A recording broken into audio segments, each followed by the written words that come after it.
ready at all. It's okay. Hi, Mike and Logan. Get over here. Okay. Okay. So this is also a really good one. Okay. Why are they called buildings if they're already built? Oh. Never thought about it like that. Yeah, I haven't either. I think because they have to be built. That's why they're called buildings. Okay. All right. Well, thank you so much. Thank you, Emily. We'll waste no time now. We're going to go right on into music news, our last segment of the night. Without further ado, Let's do it. this one's a sad little ditty about the cherry blossoms in Washington, D.C. The beautiful cherry blossoms bloom for a final time, unfortunately. The basins flooded, the seawalls need to be rebuilt. It's just a shame that the cherry blossoms have to go and wilt. Cherry blossoms are sinking at high tide. Screwed that one up a little bit. Yeah. The water's moving inland and the trees are starting to die. The land they're on is sinking and the water starts to rise. The seawall's 6 feet under and the trees must say goodbye. Logan? Well, folks, we've got a well-known restaurant in Maryland. And guess what? You may not know this, but they're trying something new. Oh, what is that, Logan? The food chain known as Chick-fil-A had a new idea. They want to get more customers eating all their meals. They went with something new that everybody loves.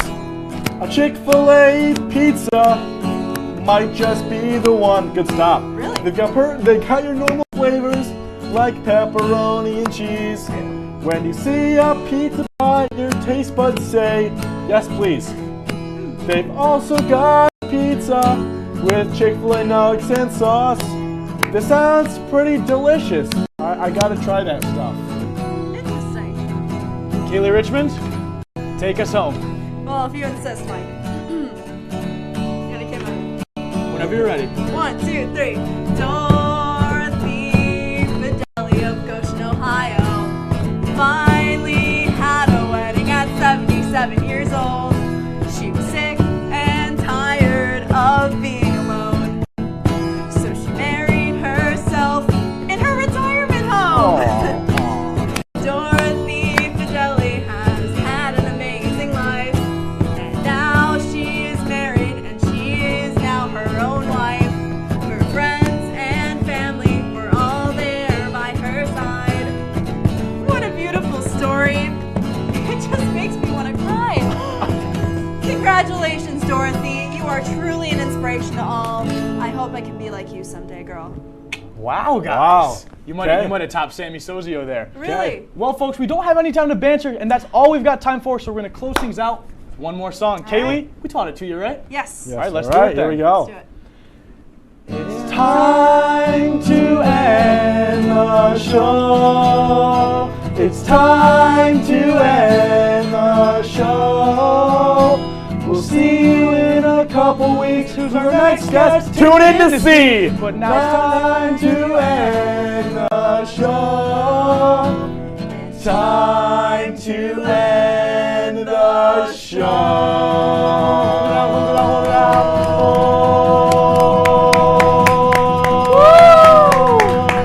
Thank you so much. Have a good night, everybody. Bye-bye.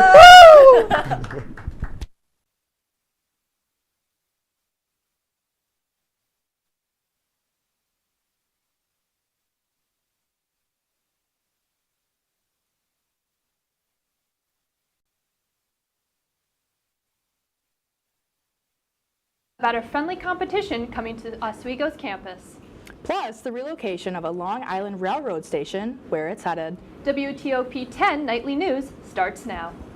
Good evening, and thank you for joining us. I'm Allie Perry.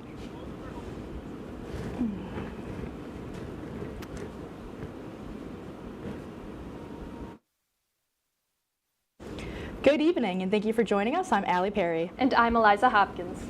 April 19th through April 20th, Laker Hacks will be hosting a 24-hour hackathon where participants are given a theme to create a project by quote-unquote hacking code together. From 10 a.m. to 10 a.m., teams of 1 to 4 will get a chance to compete for first place prize winner. Event organizers have future plans to invite different companies and schools to also compete. As a part of SUNY Oswego's Engineering Week, students will have the opportunity to connect with regional partners and alumni in the field of engineering. Earlier, there was an event held specifically for women in engineering. Those who went to the event were able to make valuable connections and hear from women within the field. The events going on this week aim to provide students with networking opportunities and first-hand knowledge of engineering. For more information, students can visit the engineering department's website. SUNY Oswego invites all students to come and attend the annual bench press competition. This event is a way for students to show off their strength in a friendly competition. Medals will be given out for the top person in each weight class, as well as medals for the overall winners. Even if you aren't a weightlifter, don't be a stranger, come and cheer on the competitors. Students are encouraged to pre-register at the front desk of any fitness center on campus. Even if you don't need to worry, you can always register on site. The competition will take place tomorrow in the Sweatman Gym. Registration starts at 3:30 p.m. and the competition starts at 4. SUNY Oswego student Katie Carlin, a double major in psychology and public relations, is bringing awareness to campus.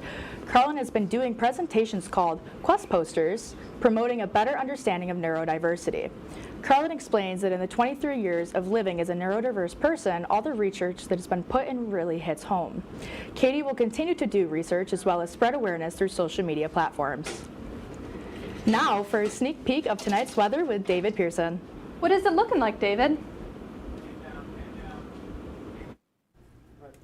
Thanks, guys. Good evening, Lakers. My name is David Pearson, and I'm here with a preview of your Laker weather. Tonight, we're going to be talking about our little glimpse of spring we were given earlier today, with temperatures in the mid-60s, now falling overnight in this next headline, into the low 40s to high 30s. Not a great look for April, just saying. We also have a chance of snow going into next week, which is not something I can say I really appreciate, but not much I can do about it. And we have one more newsmaker for the evening, which is the possibility of seeing the Aurora Borealis. That will remain to be seen with our cloud cover, but it never hurts to check. We're also going to take a quick look at our current conditions. We got temperatures around 61 degrees, partial cloud cover moving in, relative humidity about 35%, and pressure about 1002.8 millibars, with winds out of the west, 10 to 15 miles per hour. I'm going to get out of your way here for the last bit here and give you a little glimpse of your satellite. We don't have much going on in the ways of precipitation, mostly into the south of the state. Just keep an eye on that cloud cover moving into the Fulton area. That's going to probably get to us in an hour or two. Other than that, I'll give you the rest in the full forecast. But for now, back to the desk with the rest of the night's news. Thanks, David. I know I'm not looking forward to the rainy weather. Me neither, but you know what they say, when comes April showers, brings May flowers. That's what they say. But now moving on to more local news.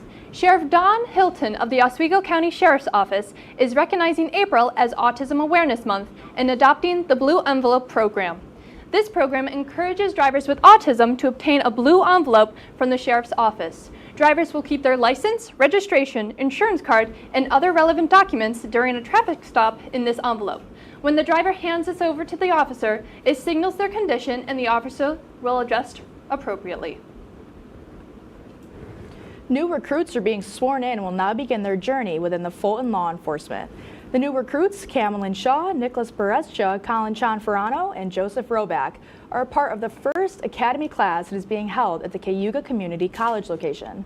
Chief Michael Curtis says he is confident in the 4 recruits and trusts that they will make a positive impact on the community. The ceremony is being held Tuesday, April 8th, and will mark the start of an intensive training process. Governor Hochul signed 3 new laws strengthening gun violence prevention in New York. The first law will ensure penalties for pistol converters, rapid fire modification devices attached to semi-automatic pistols. The second law will strengthen requirements for debit and credit card issuers to use the merchant category code for firearms and ammunition retailers. And finally, the third law will strengthen the requirements for gun salesmen to distribute warnings of gun ownership, such as suicide risks. Governor Kathy Hochul also announced today that the Metropolitan Transportation Authority broke ground with the new Yaphank Long Island Railroad Station.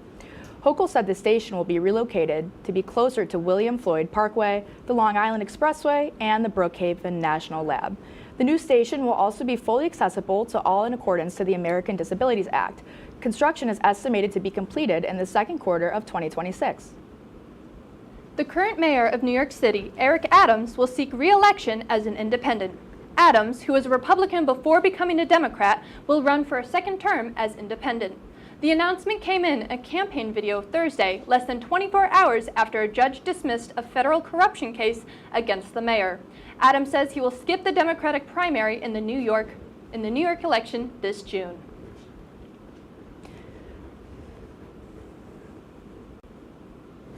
Still ahead tonight, an update on a certain rapper's probation status. Plus, Pete Hegseth's examination after the Signal chat leaks.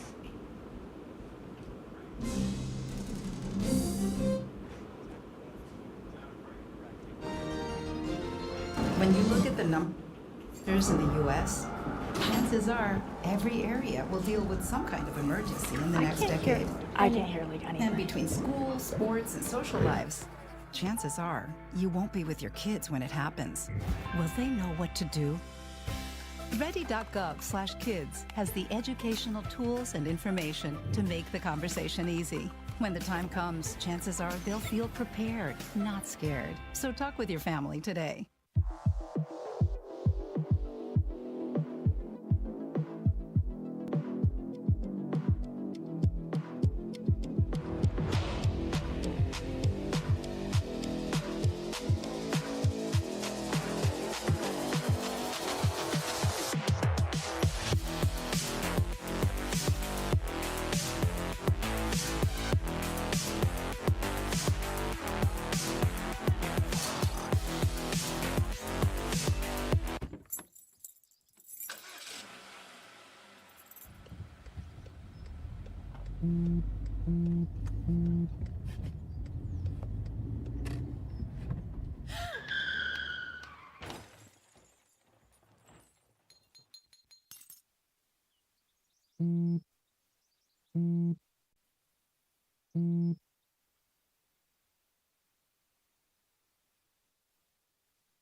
I had to eat a raw egg on Chris's dormitory floor.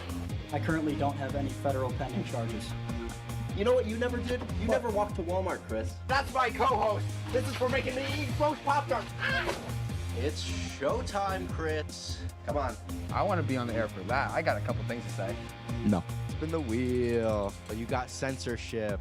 Welcome back. Welcome back. Welcome back to...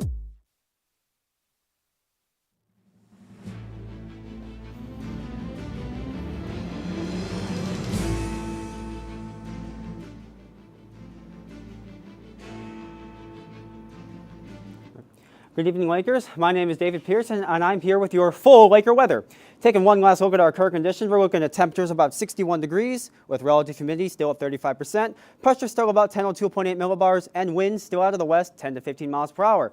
That much hasn't really changed. Take another quick look here at the satellite loop here. Again, not too much in the way of anything. We have a little bit of precipitation in the south of the state, but that's likely not going to hit us too much tonight or into tomorrow even. Just a little bit of cloud cover. And that'll be a bit more important with our big newsmaker of the evening, which is the possible display of the Aurora Borealis tonight. As you can see behind me, the conditions are not great, but they're still there. You know, fair is better than nothing. There have been reports of the lights sighted in France, Austria, Germany, so if those sun conditions hold up, we might still have a chance of seeing them tonight. Clouds might cover it, but if you're at like a lakeside dorm or something, I recommend going outside and just trying to get a look. As a Johnson resident, I can attest the views there are fantastic. Another map here just tonight of the night's lows, mostly in the 30s for the entire state, which is a huge change from what we had today, you know, ranging in the mid-60s to even 70 in some parts of the state. We have a graph here just displaying the temperature decrease that we'll be seeing over the next couple of hours into tomorrow morning. 61 right now, give or take a degree or two. We're going to fall overnight, much like the market did today, and end up about high 40s, low 40s, high 30s, something like that. The lake will probably keep us a degree or two in either direction, but it's still not great, especially for April, okay? Not a big fan of this. We're going to just have a little map here, too, of some wind we might be seeing. Not too much in the way of it tomorrow. It's going to mostly start to move in into Saturday, which you'll see coming up when the reds and purples start to hit. Fulton has gusts reporting around 31. Oswego might be 10, 15 more than that, especially with the lake. So 45, 50, those numbers wouldn't really surprise me. Then that wind's going to move out Saturday night. Sunday shouldn't be that much of a problem. Our main watch is going to be with precipitation. You'll see with Friday, we don't have a lot. We just have some cloud cover. Not even that. It's going to be mostly clear until the morning. About 12:30 Saturday, not much. So Friday night plans, I don't know, you're going to go out or something. Not going to need a raincoat. Just going to need a little bit of a jacket. Still going to be about low 40s, maybe mid 40s for lucky. Temperatures are supposed to rise a bit on the Saturday, but I wouldn't count on that much. And with the weather here, it's not going to really make that much of a difference. See all that green and yellow? It's going to move through us Saturday from the morning into the afternoon. It's going to be there for quite a bit of the day. So any plans for Saturday? Umbrella, raincoat, anything. Or my personal bet, just don't. We're going to go on now. Sunday, much the same. You're going to see some of that snow in the upper elevations to the north. That's going to be due to the temperature drop, which we'll be seeing in the 7-day forecast right here. We'll see Friday, temperatures in the mid-40s, lows in the 30s. Saturday, a little bit warmer, 54. Sunday, about the same as Friday with a little bit more rain. Monday, sunny. Tuesday's the day we're watching. There's actually a chance of snow for that. For those who aren't from the upstate area, this is actually a pretty normal April. We've had snow in May before, so it's not fun, but we'll take it. I can't imagine it'll be more than a trace to maybe an inch, and it likely won't stick due to the temperature being above freezing. Wednesday and Thursday, sun, 40s, maybe even 50 Thursday. That's about it for the weather. So sending it back to the desk with the rest of the night's news. Thanks, David. A Georgia judge has ruled rapper Young Thug did not violate his probation through a social media post. Young Thug, whose real name is Jeffrey Williams, reposted a photo of a district attorney's office investigator's face, making the post subsequently viral, says Fulton County prosecutors. There's a court order for the investigator's face to not be shown on TV due to testifying in a gang murder hearing, making this the basis for the revocation request. After top officials said information shared within a Signal group chat wasn't classified, the Defense Department announced it will review Defense Secretary Pete Hegseth. Inspector General Stephen Stebbins wrote a letter to Hegseth saying his goal is to determine if he and others followed protocol while using the commercial messaging app. The probe will also look into whether or not Hegseth stayed within the line of classification requirements. This comes after discussions about military strikes in Yemen were leaked last month through a Signal chat. Ballard County, Kentucky was hit by an F2 tornado last night, causing significant damage and injuries. Blaine McDonald has information on the aftermath of the nighttime tornado. It only lasted just a few seconds, 5-10 seconds with a hard wind. Of course, it still blew after that. And she texted her neighbor and said they lost the roof off of the garage. Well, their roof off the garage come over and knocked a tree down at the house. That's Stanley Talley there, speaking about the moments before this happened. This is Bethel Cumberland Presbyterian Church in Gage, Kentucky, Ballard County. The church was hit by the pieces of their storage garage. You know, it's probably one of the highest risk nights that we've had in a very long time here in Western Kentucky. But so far, I think we've fared out pretty good. We did last night have a family that sought shelter and sustained some damage, some injuries. So we're definitely praying for them and full recovery for them. Ballard County Emergency Management Director Travis Holder there. He says last night was a busy one, but their community was prepared. As the sun came up this morning, crews were working quickly to clean up, like this tree crew. Just know that there's still a lot of fire crews out, emergency crews out, still trying to get roads cleared. Stay out of the area. A lot of people want to come out and see it. It'll still be here when the roads are open. Both men agree the night could have been much worse. Daughter went back to her house last night, and my granddaughter stayed with me because she felt more secure at my house. And we got in bed last night, and we said our prayers before we went to bed, thanking the Lord for what didn't happen to us. The tornado injured 4 people, leaving 1 in critical damage. If you would like to help or donate, please visit the Red Cross Tornado Relief page. When WTOP-10 nightly news continues, gas prices are on the rise, the cheapest places to fill your tank in Oswego, and what AAA has to say about the price surge. And a popular electronics company has announced a sequel to a popular gaming console. When you can get your hands on it, That and more on WTOP 10. Hey there, I'm Al Roker, class of 76. Yes, way back in 76. Back when the earth was cooling. You're watching WTOP.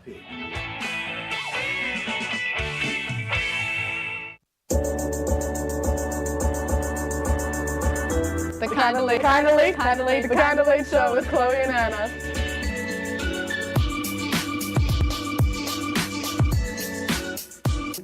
Like licorice, Twizzlers, absolutely nasty. The thought of turkey is just nauseating. I think you're wrong, is what I think. You think I'm wrong a lot of time. I do think you're wrong a lot. When you look at the number of disasters in the U.S., chances are every area will deal with some kind of emergency in the next decade. And between school, sports, and social lives, chances are you won't be with your kids when it happens. Will they know what to do? Ready.gov/kids has the educational tools and information to make the conversation easy. When the time comes, chances are they'll feel prepared, not scared. So talk with your family today.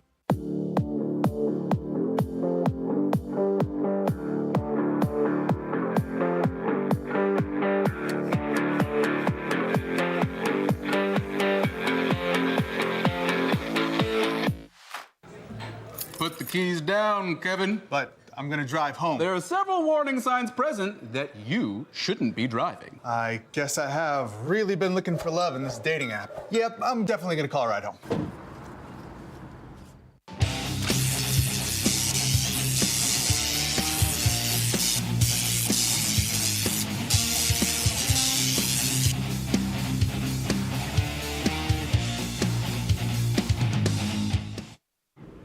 Welcome back to WTOP-10 Nightly News. In consumer news, gas prices are on the rise. AAA says gasoline jumped by more than 10 cents to $3.26 a gallon this past week. It says refinery maintenance and the switch to a summer blend are among the factors driving the increase. The last time the national average for a gallon of regular gas was $3.26 was in September. Those looking to fill up their tanks on a budget in Oswego should check out Gulf on East 10th Street, with the lowest price in town at $2.99 per gallon. Other gas stations in the area are Sunoco and Burn Dairy at $3.09 and Fast Track at $3.12. AAA says current prices remain below the levels seen this time last year. Starting yesterday, rich and poor customers can order a special drink inspired by the TEDx SUNY Oswego event. The drink is called the Red X Lemonade. It's a tart lemonade in a bright red color. Rich and Poor says the drink will only be available for a short time. Tony's Chocolonely Inc. is recalling some chocolate bars. Officials with the New York-based company say some consumers found small stones in the candy. The two products being recalled are Tony's Dark Almond Sea Salt Bar and Tony's Everything Bar. The bars were sold nationwide and online over the past 2 months. Customers are advised to return the chocolate bars to the store they purchased at for a full refund. Nintendo has unveiled the Switch 2. The original hybrid game console came out 8 years ago and was wildly successful. The Switch 2 will launch on June 5th for $450, compared to the first generation model's $300 price. On Wednesday, Nintendo revealed specific details about the Switch 2 for the first time, including specifics about hardware. An estimated 2 million people in the U.S. will be diagnosed with cancer this year alone, according to the American Cancer Society. But new research released today suggests that 4 things can lower the risk of dying from the disease. In today's Health Minute, Mandy Gaither talks to the study's senior author about how to improve cancer survival odds. Devastating diagnosis. Cancer can make a patient feel like so much is out of their control. But a new study suggests there are things that can be done to lower risk of dying from an obesity-related cancer diagnosis. I think that that's a great message of not being able to feel hopeless that, well, I've had my treatment now, it's out of my hands. American Cancer Society scientist Alpa Patel is senior author of a new study that shows 4 factors that can improve the odds of survival after an obesity-related cancer diagnosis. Avoiding obesity, staying physically active, eating a healthy diet, and limiting alcohol intake. Patel says survivors of non-smoking obesity-related cancers studied in the U.S. who mostly adhered to these healthy lifestyle choices after their diagnosis had a 24% overall lower risk of dying compared to those who didn't make as many healthy choices. Even if you are not perfectly following these guidelines, the more you adhere to them, the better your odds of surviving your cancer diagnosis are. Patel says that even if a person with cancer wasn't making healthy lifestyle choices before they found out they have the disease, choosing to be healthier post-diagnosis can help them. It's a great opportunity for clinicians to reinforce to their patients, as well as for patients themselves to know that it's not too late to start after that diagnosis. For Health Minute, I'm Mandy Gaither. The research also found that those studied with cardiovascular disease had a 33% lower risk of dying from heart disease. That is compared to those who didn't choose healthier lifestyles. With baseball season in full effect, our sports reporter Jason Rude has the latest on the recent outcome of Lakers men's baseball. Jason, what's been a hit and miss so far? Thank you, Eliza. Oswego men's baseball took a hard road loss today against New Paltz 5-4 in a back-and-forth battle. The Lakers took a 3-2 lead in the fifth inning when Daniel Winchester scored on a sacrifice play, but New Paltz responded with an RBI single to tie it. In the sixth, Trey McGowan scored on a pass ball, putting Oswego up 4-3. Then in the seventh, New Paltz closed the game with a 2-run homer. Winchester led Oswego with 3 hits and 2 runs. Oswego falls to 12-6 on the season and will get another shot in New Paltz when they meet again on the road for a doubleheader this weekend. Coming up next, hear more about some Lakers sports honorees for the week, plus a current NHL player is only 2 goals away from equaling a legendary career record. That and more here on WTOP-10.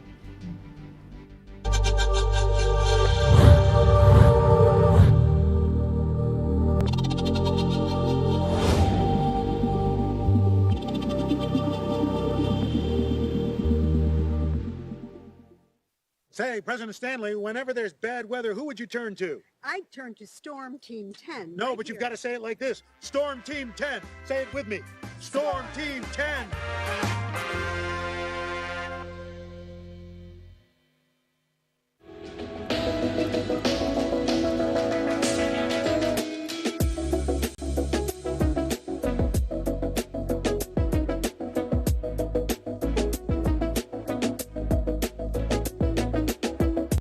If you like action,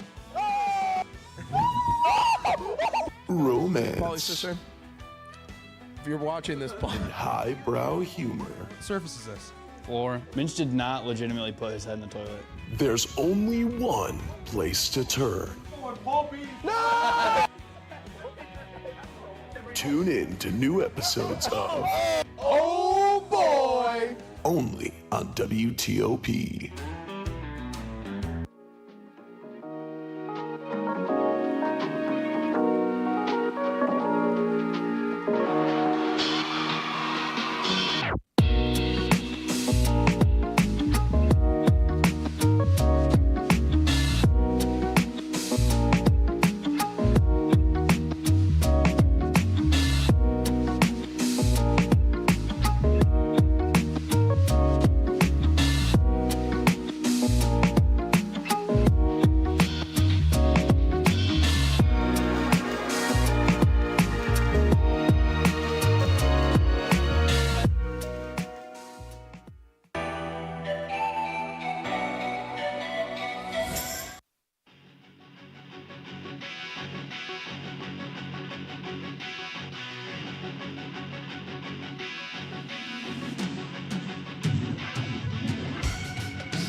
Welcome back to WTOP-10 Sports. I'm Rob Finger. We've got a lot going on in the world of sports, so let's get right into it.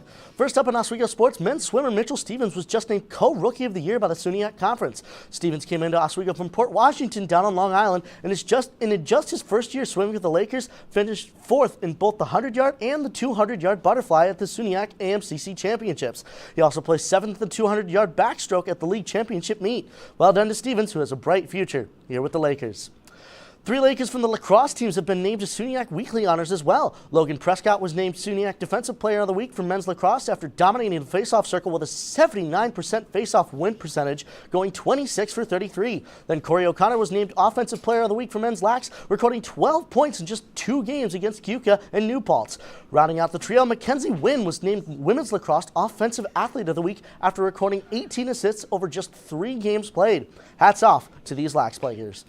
Switching courts now, college basketball fans, get your popcorn out. The Final Four of the NCAA tournament is this weekend. For the first time since 2008 and only the second time ever, all 4 1 seeds have made it to the final weekend, this year being held at the Alamo Dome in San Antonio. The Florida Gators will take on the Auburn Tigers, and the Houston Cougars will take on the Blue Devils of Duke. It's all to play for with the semifinals on Saturday and the national title game Monday night.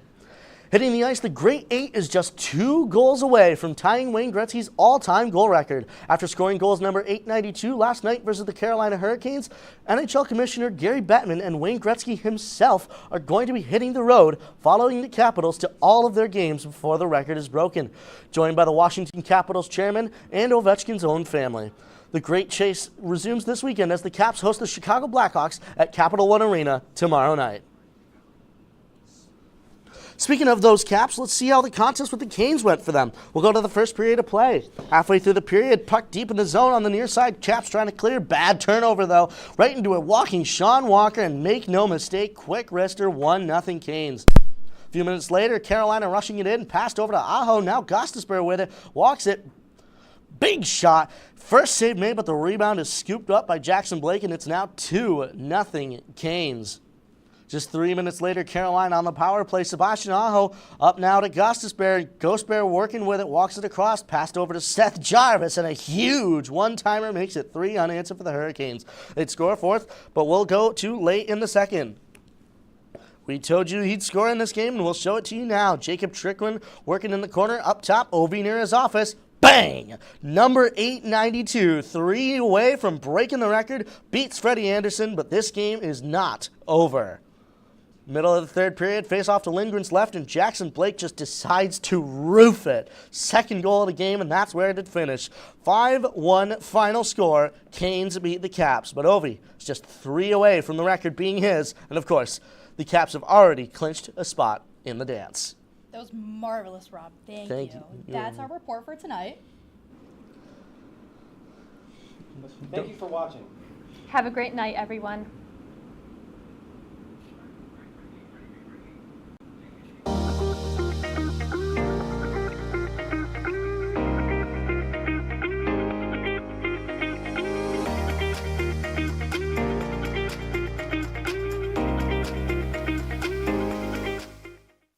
What's going on? Yeah, dude, we go on at like 11:30. It's like No. What do you mean no? It's 10:30. 10:30? Yeah, it's 10:30. What do you mean it's 10:30? Hey, don't touch that. That's my ladder. Hey, man. Whoa. Did you know this book was already discounted 10%? Wow. Get a closer with that one. Broadcast news. Look at that. Can we go back inside? I want to sleep in the studio again.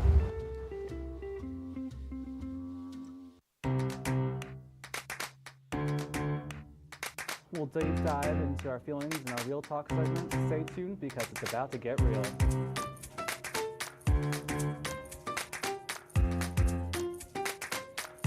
When I was in foster care, I never knew when I would have to move. So I always had my suitcase ready to go. Then one day I was adopted. My new parents opened their hearts and home to me. My parents cook my favorite breakfast for me every morning. My parents take me on trips I never thought I would go on. They gave me a home and an even better reason to use that suitcase. My parents aren't perfect, but they're perfect for me. Welcome back to Major Discussions.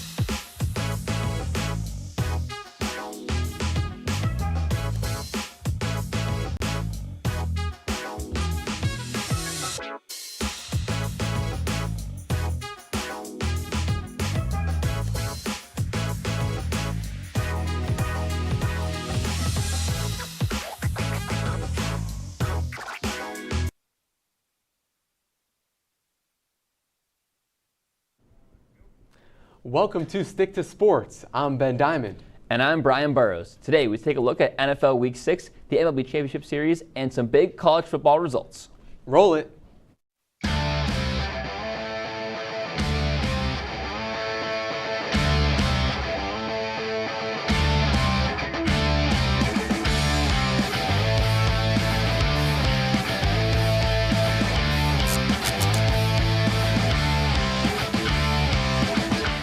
The Cleveland Browns defeated the San Francisco 49ers 19-17 after kicker Jake Moody missed a game-winning field goal with time expiring.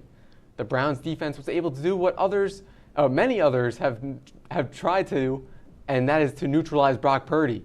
The 49ers offense was largely ineffective against the Browns, totaling only 215 yards of offense. Injuries to key offensive players did not help the Niners either, though. Brian, does a loss like this help a team as good as the Niners not get complacent? I'm going to say no, just because I don't think complacency is really a thing that you deal with this early into the season. Complacency you see more like weeks 14, 15 when you're really on a roll and then they kind of forget the fundamentals. But this early in the season, I think teams are still trying to find that groove. As the Niners, they found it early, but again, like this, you kind of lose that groove a little. So I don't think it's necessarily a complacency thing. The Niners also got pretty unlucky with injuries. You know, they lost McCaffrey, Debo, Trent Williams, huge losses on the offense, big star players for them. But also their defense really needs to take notes from what happened in this game. They may have been complacent. P.J. Walker should not be throwing for almost 200 yards in them, and they need to be better at stopping the run, 160 total yards on the ground. And pass rush needs to step up. Only 2 sacks from Bosa and Gregory. That pass rush is electric. They need to do better. Yeah, and I mean, Purdy was not connecting on throws that he's been connecting with on in the first 5 weeks of the season, and that certainly has a lot to do with how this game ended. Of course, not getting a lot of that offense, but also, as I mentioned before, the injuries. Christian McCaffrey, Debo Samuel, both going down with injuries somewhere in the middle of the game certainly will not help Brock Purdy when his weapons are going down and doesn't have as many options. The Philadelphia Eagles traveled up to MetLife Stadium to take on the Jets and lost 20-14. The Jets defense stood strong, intercepting Hurts 3 times and holding the Eagles running backs to 39 yards on the ground. Zach Wilson threw for 186 yards, no touchdowns, and no interceptions. A late fourth quarter interception by Hurts gave the Jets the ball in good field position, and Breece Hall found the end zone for the only Jets touchdown of the day, giving them the lead. Ben, can the Jets defense carry them into the playoffs? I mean, I think the Jets defense absolutely can carry them into the playoffs. I think right now they're still 3rd place in the AFC East, but that's because they have to contend with the likes of the Dolphins and the Bills. But this Jets defense is top 3 in the league, and I was talking about this earlier, and I felt like that when Zach Wilson is not making mistakes like he didn't last night, he made 0 mistakes, no interceptions, no fumbles, none of that. The offense was able to keep the ball, and they were able to chip away with field goals. And I think that's super important, especially when the defense is holding teams to around 14 points. Yeah, and I mean, the old adage is defense wins championships. A really good defense is going to get you pretty far in this league. But also, I think they hit an Eagles team that was riding high on 5-0, but wasn't really playing their best ball, and they finally hit a team that could stop them. Hurts has showed some regression. 3 picks last week is pretty uncharacteristic, but he hadn't been playing the best. The Eagles' defense looked good against the Jets' offense, which has been struggling this year, but they did hold Breece Hall, who had been going off to under 40 yards. He did find the end zone, but the Eagles have not been what they were last year, and I think the Jets' defense took advantage of that. Things have not always gone their way for the Cincinnati Bengals to start the season, but they have weathered the storm as they climb back into the AFC North race, winning 3 of their last 4 games. Although the offense has not looked like it has the last few years, the defense has picked up the slack, holding the Seahawks to only 13 points on Sunday. While Joe Burrow did not look like he did last year, he did enough to put the Bengals over the top. With a couple of key matchups the next 2 weeks, can the Bengals prove that they are still one of the better teams in the NFL, Brian? Absolutely, the Bengals can prove they're one of the better teams. 3-3 is not a bad start to the season, and they have a lot of room to go up from here. You mentioned the easy couple weeks for them. I mean, their roster is very, very similar to what it was last year. They did not have a lot of roster turnover. They added pieces, which is always huge. The receivers are still the same. I mean, Jamar is still a top 5 receiver. Tyler Boyd stepped up. against a good Seahawks secondary. Devon Witherspoon and Tariq Woolen are very good corners on the outside, so go to the slot guy, Tyler Boyd. He's still a very good weapon for them. I know Joe Mixon's been struggling this year, but he still has potential on a week-to-week basis to be top 10, top 5. Just go off. You've seen it at least once a year. And their defense is playing well enough to keep them in games. I mean, they had 4 sacks, 2 interceptions on Geno Smith, who is a really good quarterback, and held them to just 1 passing touchdown. Yeah, and I mean, the Seahawks led in every single offensive category, but interceptions from Geno Smith halted any momentum the offense had in its tracks. And while I do think they have a long way to go, the Bengals do, because they face the 49ers and then the Bills these next 2 weeks, so it's going to be a big test for the Bengals going forward. And a matchup between the then number 7 ranked Washington Huskies and number 8 ranked Oregon Ducks. We saw Washington quarterback Michael Penix throw for a touchdown with 1:38 to go in the game to give Washington a 36-33 lead. Oregon quarterback Bo Nix then went 6 for 6 for 36 yards and drove Oregon into field goal range, but kicker Camden Lewis missed the 43-yard field goal to tie the game and go to overtime. Michael Penix threw for 302 yards and 4 touchdowns, while Bo Nix had 337 and 2 touchdowns. Ben, Washington is now ranked number 5 in the AP poll. Do they have a shot at the college football playoff? I think they do, 100%. I mean, the way Michael Penix is playing right now, especially being in the Heisman race, the college football board is going to want a Heisman candidate like Michael Penix to make it into the college football playoffs. And I mean, they even allowed over 500 yards of offense, which is a ton. So Washington's defense was not getting done. I mean, Bo Nix is a really solid, really good college quarterback. However, Michael Penix just being able to outduel him throughout the entire game and just stay ahead, I think that's what's most important. And also, I think what's important for Washington as well, they have a late in the season gauntlet, USC, Utah, and Oregon State, in order to push themselves into the conversation again of being in the college football playoffs. Yeah, you mentioned that really hard schedule. I mean, the Pac-12 this year is a really strong conference, despite the fact that it might be falling apart within the next 2 years. They currently have 6 ranked teams, and then Washington State was in there last week before the rankings came out. So you mentioned that gauntlet. They very much have a chance that they go undefeated to make it into the playoff. We're going to take a quick break. When we come back, we'll get into the MLB playoffs, more NFL and college football talk, as well as the start of the NHL season here on WTOP-10.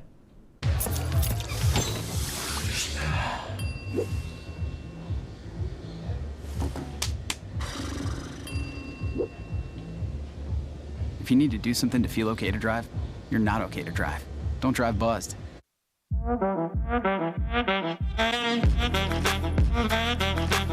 Shine on that black. Look at the bling. Look at do we got a diamond tester on?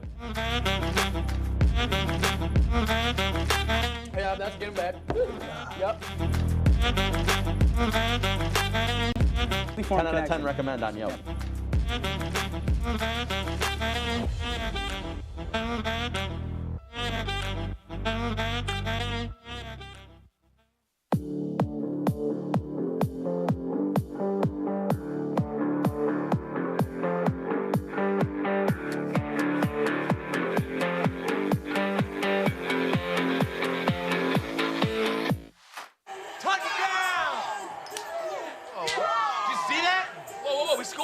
Scoring, going to the playoffs. I can't believe I missed that.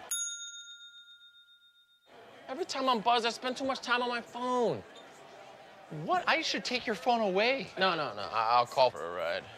Wait, why does my face look like that? I'm playing with these new face filters. Okay, you know what? Yep, that's mine. I'm gonna need that back. No. Kevin!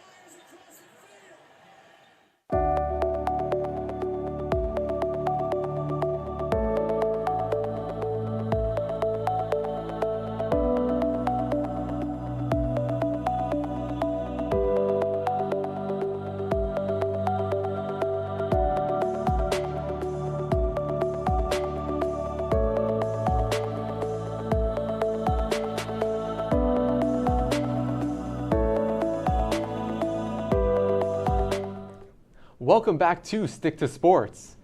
The Buffalo Bills defeated the New York Giants 14-9 in what was a very ugly performance for both teams on offense.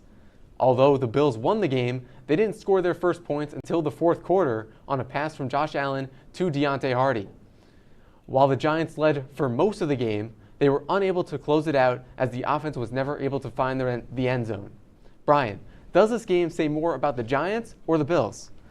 I'm very much saying that this says a lot more about the Bills than it does the Giants. The Giants honestly looked pretty similar to what they had been the last couple of weeks. Tyrod gave them a spark. The passing game was definitely a little bit more than it had been with Daniel Jones, but ultimately they really were kind of the same. Couldn't get into the end zone and just couldn't really do a lot on the ground.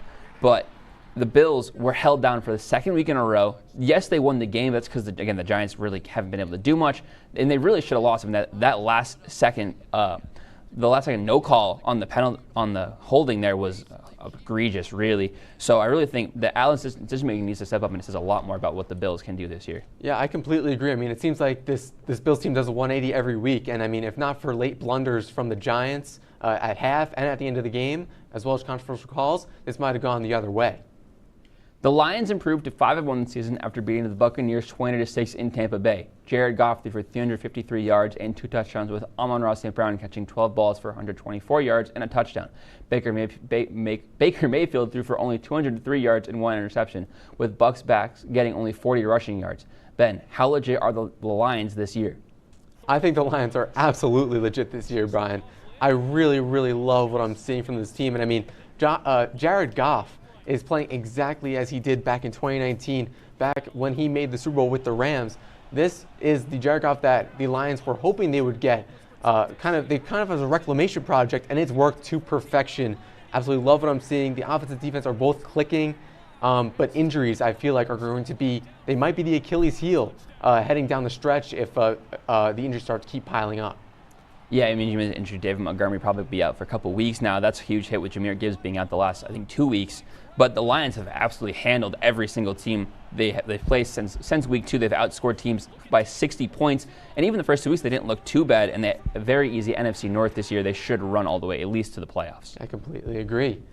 The Buffalo Sabres opened their 2023-2024 season facing off against both the Rangers and the Islanders. Unfortunately, they were unable to come away with a win. After a strong season last year, the Sabres faithful are hoping to take another giant leap this season, but a slow start is not something they want to see. Is this a case of rust being shaken off, Brian? Yeah, I would say so. The Sabres are a very young team. They have not a lot of experience, a lot of young players who are still coming into this league, coming into their own. Tage Thompson being one of those players, Dylan Cousins.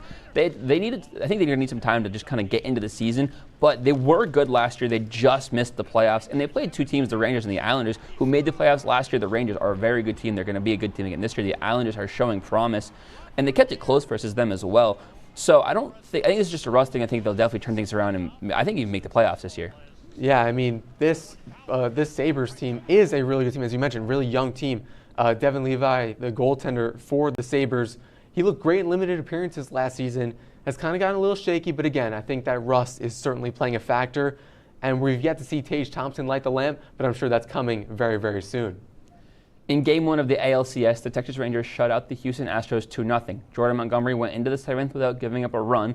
Both of the Rangers' runs came off Justin Verlander. In Game 2, the Rangers took a 4-0 lead in the first and knocked starter Framber Valdez out in the third. The Astros couldn't overcome the deficit and lost 5-4 as the Rangers took a 2-0 series lead. Ben, can the Rangers go undefeated through the AL side of the playoffs? You know, I'd like to think that they'd end this in a sweep right here, but truly, I don't think that's going to be the case. I think that the Astros, they have too much playoff experience to let the Rangers, a very young team with a ton of young players, just squirt right past them into the World Series. So I think that experience is going to come into play in games 3, 4, and 5 as we go forward. But right now, winning both games in Houston to start the series is absolutely huge. And again, I think that comes back to that youth. And with the youth, getting those wins early, I think that's super important in keeping that energy high. Yeah, and home field advantage in baseball is probably one of the biggest advantages. And they get Scherzer starting in Game 3, which is huge too. Such experience, especially in the playoffs. That's, I think, an almost guaranteed win. So I think the sweep is almost expected at that point. The Philadelphia Phillies and the Arizona Diamondbacks both dominated their respective NLDS series and now face off to see who will make it to the World Series. Game 1 is in its latter half, but Brian, I want to hear your take on who you think will go through to the World Series between these two teams. I'm taking the Phillies in this one. I think it probably in 5 games. It depends on how game 1 ends. I know last I checked it was 5-3 in favor of the Phillies in the middle of the game. But I do like the Phillies. The experience is huge. I mean, it was 3 bombs early in game 1 of the series. The D-backs are just so young. They don't have that experience. Even like the pitching staff, just there isn't really anybody who knows how to play in the playoffs. And they're playing in Philadelphia, one of the hardest places to play in baseball, especially in the postseason. It gets so loud, so crazy there. And it's so hard for opposing teams to win games in that stadium. Yeah, I mean, Philly's already putting on a show. I mean, Harper, Schwarber, Castellanos, still doing their thing, continuing it from the series versus the Braves. And as you said, Citizens Bank Park, really difficult to play, especially for young players. So I'd say maybe Phillies in 6. I'll give the D-backs a little benefit. In a 48-20 loss to Notre Dame, Caleb Williams failed to reach 200 yards passing for the first time since October 8, 2022, and threw more than 1 interception for the first time in his college career. USC fell from number 10 to number 18 in the AP rankings. Ben, Caleb Williams' odds for the Heisman went from plus 200 to plus 3,500. How much of an overreaction is this? I honestly think that it's a pretty big overreaction from college football, from the odds makers. This is one bad performance, albeit versus a very good defense. So I guess people are saying, oh, this is the first time he faced a really good defense, and he kind of folded. So is that going to be a sign of things to come in the NFL? Is he going to face a good defense and not be able to play up to his abilities, what we've seen? Maybe that's why they've dropped him so much. But he still has 23 touchdowns and only 4 interceptions. So I think the stats speak for themselves, and I think Caleb Williams still should have much higher odds for the Heisman. Yeah, I agree. This is a major overreaction. I think he's being hindered by the fact that he won it last year, and his stats last year were way better now that he had the 3 picks. But it's a massive, massive overreaction. We're going to take a quick break. When we come back, Ben will be joined by one of our producers, Alex Brooks, here on WTOP-10. La, la, la, la. Free. La, la, la, la, la, la. La, la, la, la. Free.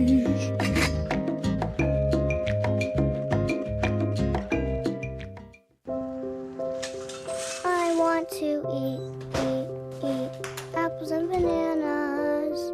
I need to eat apples and bananas.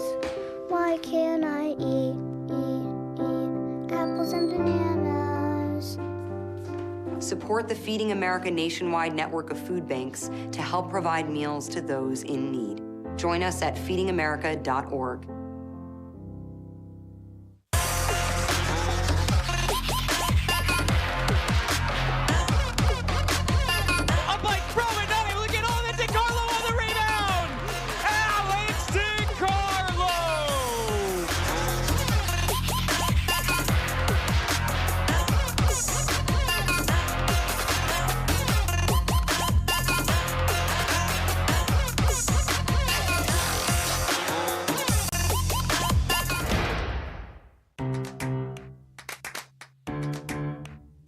We'll deep dive into our feelings in our Real Talk segment. Stay tuned because it's about to get real.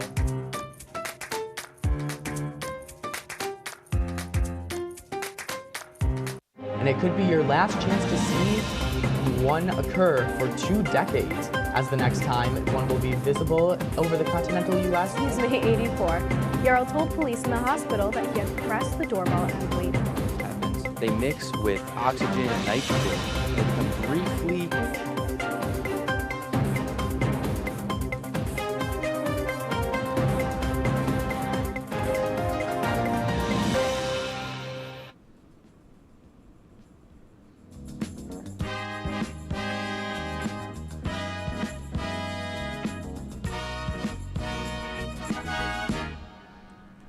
Welcome back to Stick to Sports. Joining me now is Alex Brooks, one of our producers. Alex, what do you have for us tonight? Thanks, Ben. Week 6 of the NFL season saw a lot of crazy storylines, including problems with the NFL turf.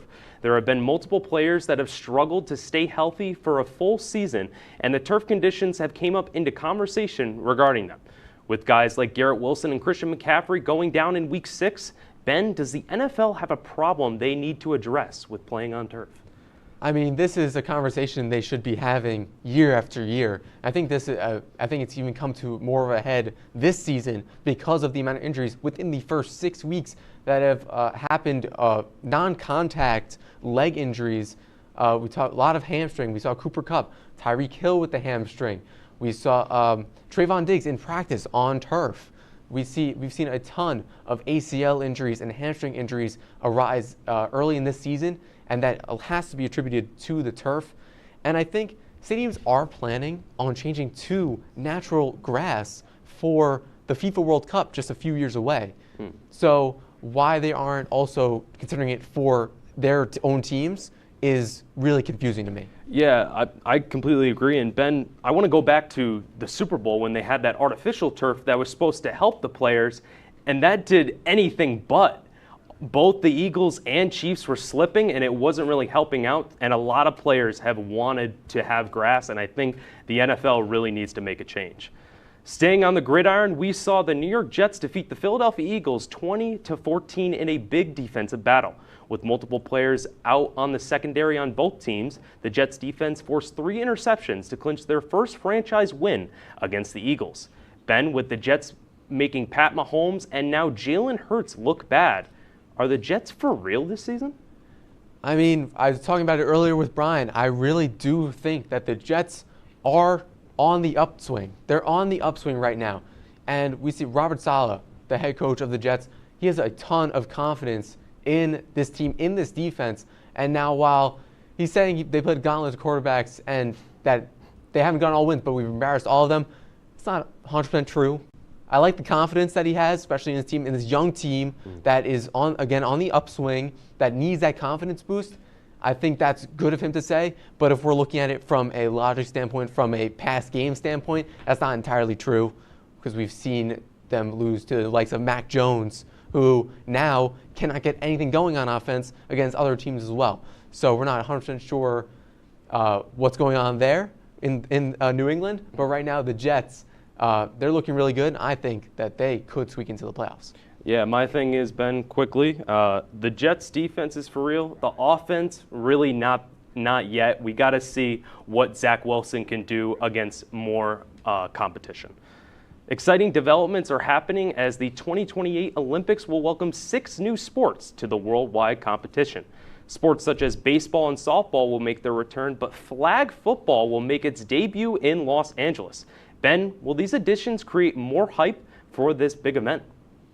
You know, I think it will. I mean, we see the lineup of sports: baseball, softball, cricket, lacrosse, flag football, squash. So cricket being added, that's of course going to add a lot of hype, because cricket is a huge sport around the world. It's not really tapped into here in the States, but around the world, cricket is huge. So that's already going to create a lot of hype just on a world level.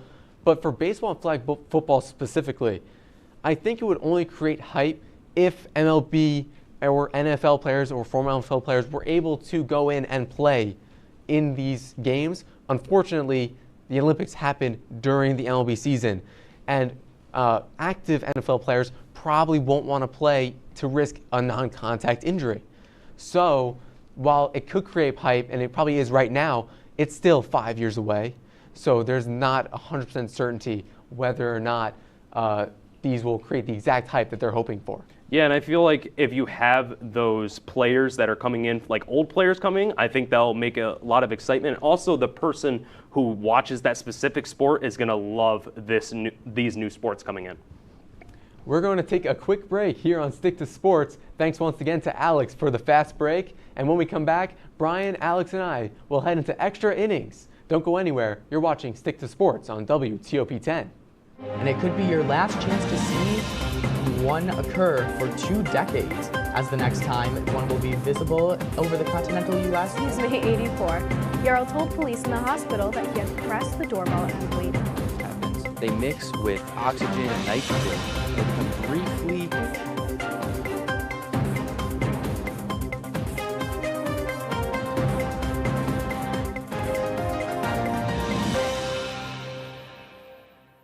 What's going on? Yeah, dude, we go on at like 11:30. It's like No. What do you mean no? It's 10:30. 10:30? Yeah, it's 10:30. Maybe it's 10:30.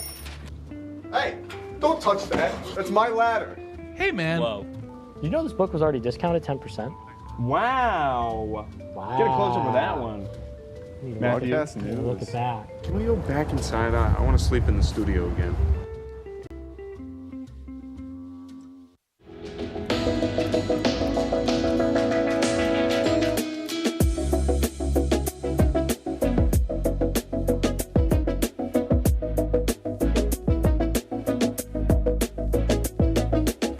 When I was in foster care, I never knew when I would have to move. So I always had my suitcase ready to go. Then one day I was adopted. My new parents opened their hearts and home to me. My parents cook my favorite breakfast for me every morning. My parents take me on trips I never thought I would go on. They gave me a home and an even better reason to use that suitcase. My parents aren't perfect, but they're perfect for me.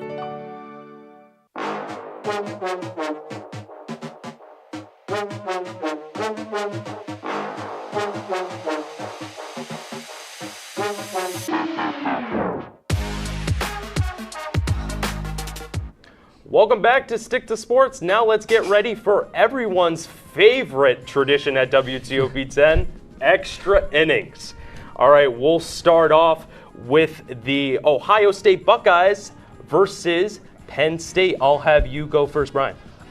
Give me the Buckeyes. -4.5. Penn State's good. They're having a really good season, but Ohio State is, I think, just better. -4.5, that's less than a touchdown, so I think Ohio State easily covers. No, I think Ohio State is really good, but I don't know how much I trust McCord at QB to face a really, really good team in Penn State. I think that the Nittany Lions will actually put up a really good fight, and I think they will actually win this one in a very close battle. All right. Well, I am going to take the Ohio State Buckeyes just because they are favored, and I believe that they will win against Penn State. I'm picking with you, Brian. All right, so let's go over to the Alabama Crimson Tide versus the Tennessee Volunteers. I'll have you go, Ben. You want me to start? Yeah, you start this time. All right, I'll start. I'm going to go with Alabama. Now, I have not loved what I've seen from the Crimson Tide so far this season, but in this matchup, I still feel like Alabama has the edge just based off of Nick Saban's coaching just expertise. I feel like he'll always just outcoach the other coach. So I'm going to take Alabama in this one.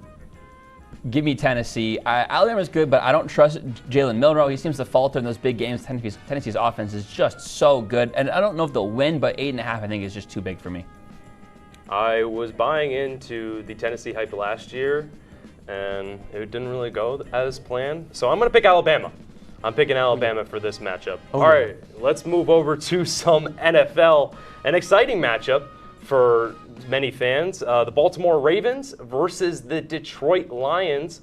Ravens are favored, and I'll start with you, Brian. I know the Ravens are home, but give me the Lions at Ravens -3. I don't even think the Ravens are going to win this game. Never mind get a field goal win. The Lions are playing so well this year. I think Jared Goff is going to rip that defense apart. I'm going to have to agree there. I mean, the Lions, I was saying it before when we were talking about how they played this past week. I really, really like the Lions, and I think they're going to take this one as well. Yeah, I feel like the Lions are very young right now, and everybody is really rooting for them. And I feel like this is going to be a good matchup, but I feel like the Lions will be able to take it. So we're all taking the Lions on this one. Let's go over to Sunday Night Football for next week. The Miami Dolphins, the red-hot Miami Dolphins, will face off against the Philadelphia Eagles in Philadelphia. Ben, I'll have you start off.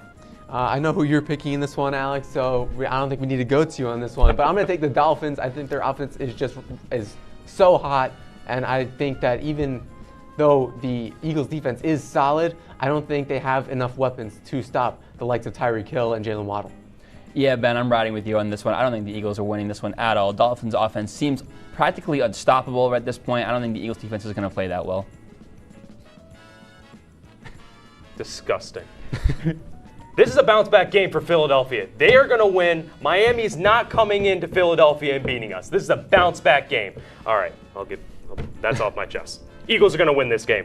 But we'll go over to our last matchup. It's going to be the Buffalo Sabres versus the Tampa Bay Lightning. I'll have you start off, Brian. Give me the Sabres. I think they're playing at home. Lightning haven't had the hardest start. I think this is the Sabres' first win of the season. Easy bounce back game for them. No, I'm going to go opposite you there, Brian. I'm going to go with the Lightning. The Lightning still have that core. They're aging, but they're still really good. And I'm going to take the Tampa Bay Lightning on this one. So that is so we'll see. I mean, we're tied for last right now, so we'll have to see. Brian's I took a one-game lead on you guys, so. We'll have to see next week. That's all the time we have on this episode of Stick to Sports. Be sure to tune in next Monday at 10:30 right here on WTOP-10.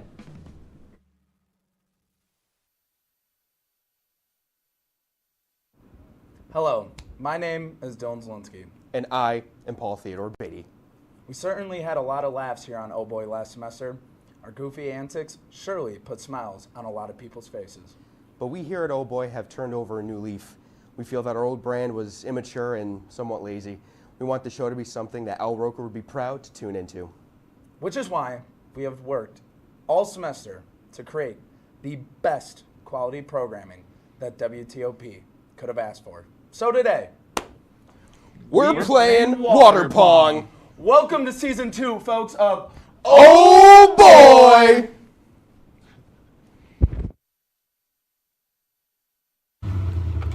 My name is John Bolus. I just drifted this 89 long bet forward, so I could do anything.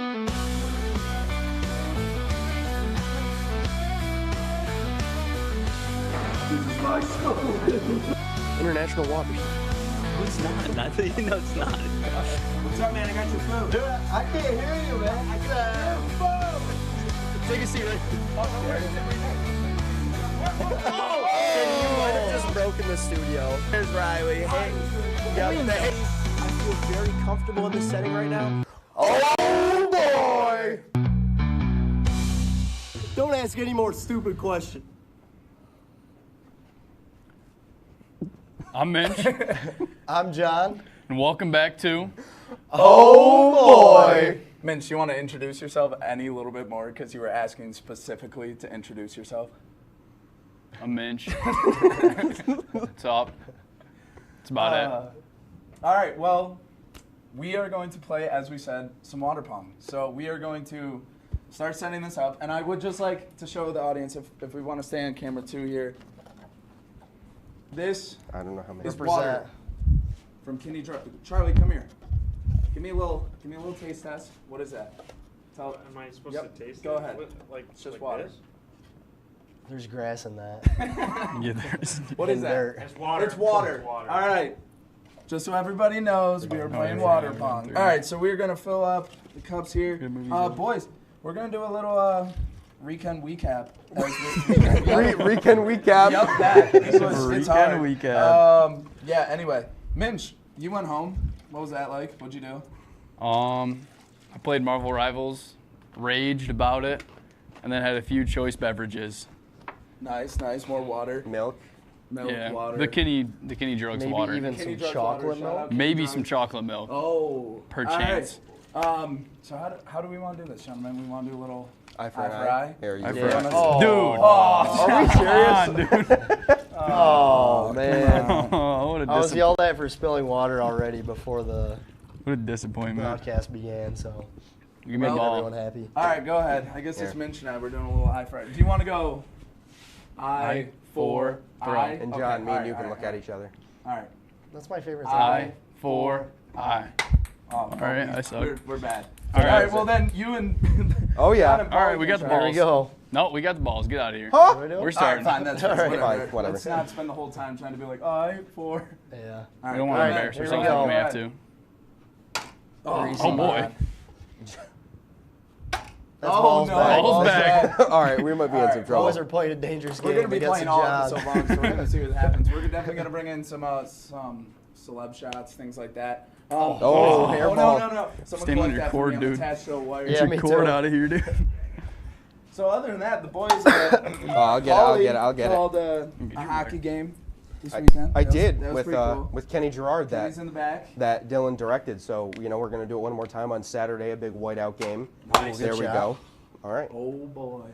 All right. We're locked in. Come on. What they called Come on, me? come on. They called me the shooter in high school. Oh wow, that's not a good. Oh, hey, there we go. Yeah, right. that's a Good bad game here. They did not shooter call me ran that. all we 10 don't have cups. replays like run through week. That would have been cool. They called me Paul Theodore Beatty in high school. They did not call me. All right, here we anything else. go. Nope. Off. John, nice shirt. That's a good shirt. No one wore the actual shirt we're He's on supposed tour. to wear, dude. Nobody cares about that shirt, dude. Except Oh, everybody righty, cares. We all had right. a lot of people asking for Oh. some merch.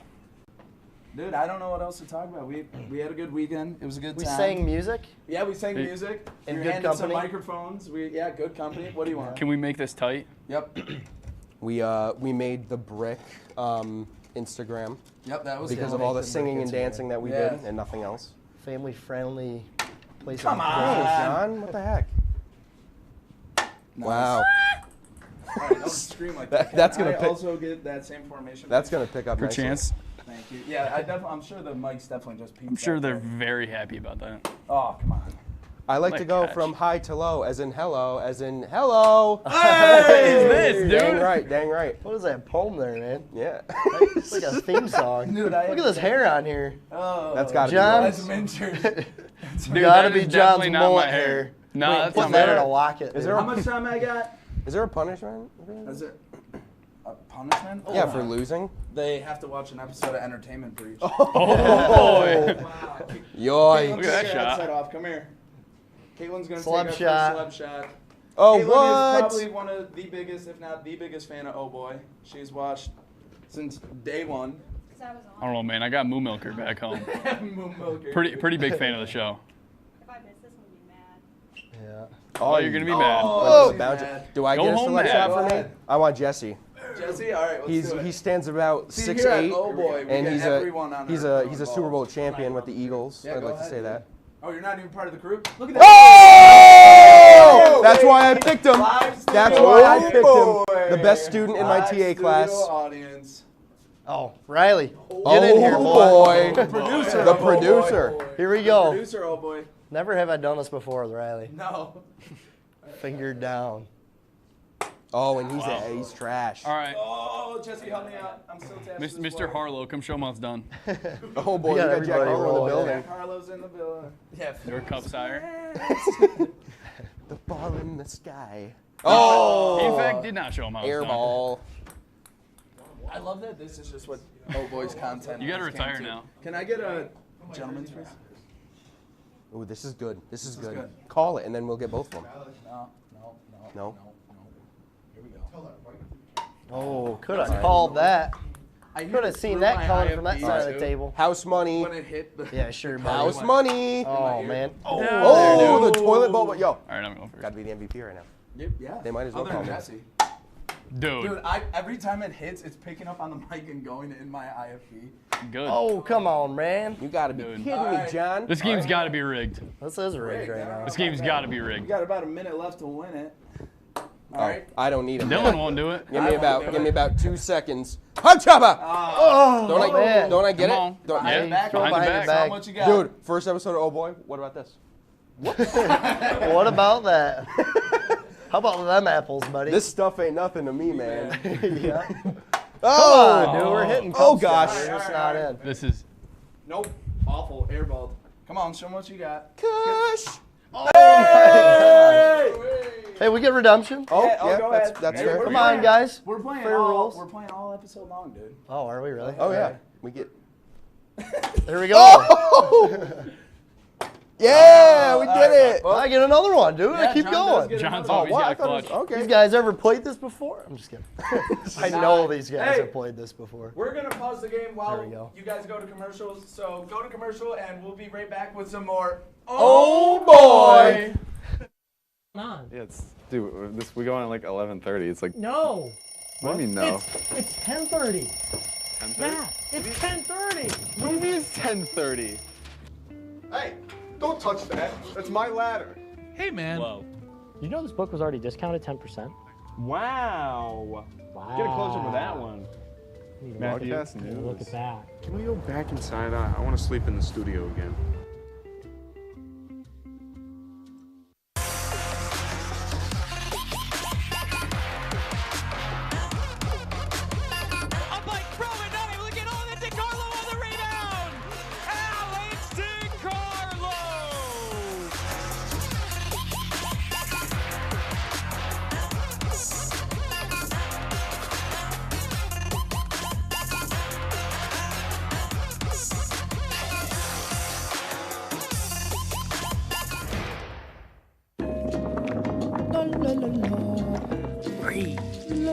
la la.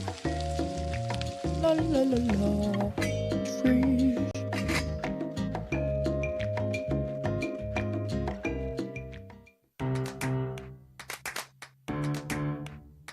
We'll deep dive into our feelings in our Real Talk segment. Stay tuned because it's about to get real.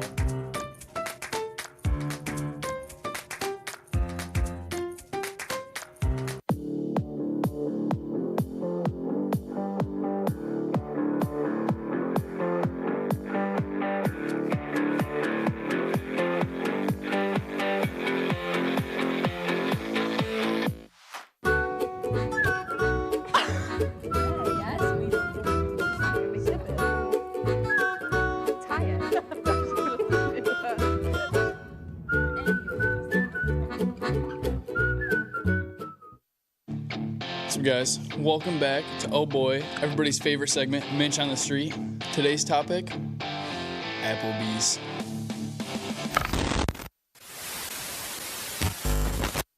Yeah, so Minch, tell them about the new setup that we got going on here. The new setup is greasy little camera instead of big camera, and it no longer says Mott's on it. Minch on the Street, buddy. Mozzarella sticks. Did you do the World today? Did I do the world? Wordle? Oh, not yet, no. Dude, I'm trying to get the answer so I can get a first try. Bushman, our teacher, sent us an email, and he's like, new Star Wars Club on campus. Immediately joined the Discord. Are you a proud member of the new Star Wars Club on campus? I did see the Buckman email. Did you sign up for Star Wars Club? I didn't, should I? Yes. Okay, I'll do that right as I get to my room. No, Johnny, I'm not. I apologize. Oh, am I supposed to say yes for the propaganda? Are you a proud member of the Star Wars Club on campus?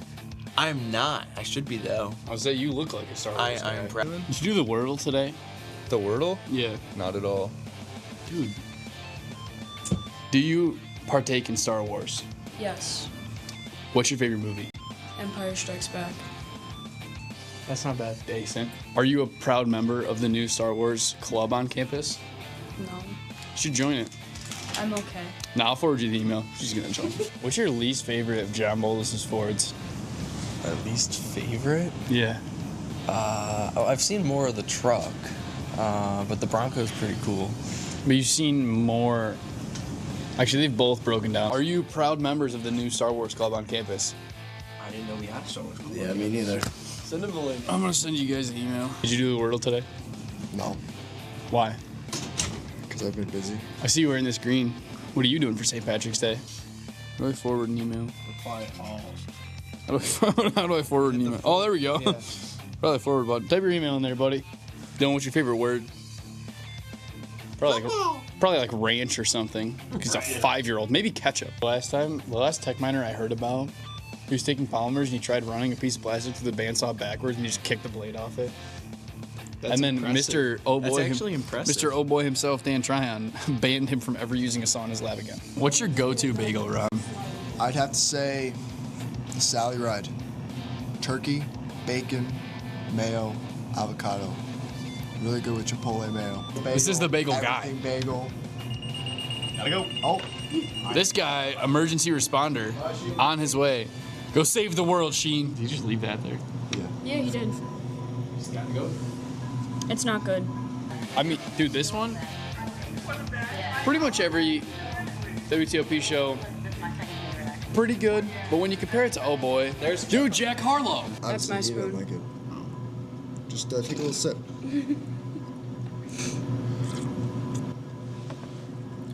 I hate food. All food. Yeah. This guy probably did the Wordle. Did you do the Wordle? Dude, what is wrong with you? They only have one sandwich, and it's peanut butter and jelly. Ice cream sandwich. Yeah. That sandwich. So he says he hates it, and then goes back for another sip. That's what I do. It's actually pretty good. So you like it? No. C64. Dude, if C4 can blow up that much, what do you think C64 does? That I could send John's truck to the moon with that thing. You ever heard of that, like, manhole cover? Yeah. Got, like, sent It got sent and mocked Jesus. Yeah, like, got out of Earth's rotation. Yeah, I don't know if that's actually true, but, like... There's a very high chance that it burned up in the atmosphere. If not, though, it's approximately very far away, and it's gonna just enter some random planet's atmosphere and destroy the whole thing. Aliens are gonna be like, what is that? Aliens are gonna think it's a declaration of war. Yeah.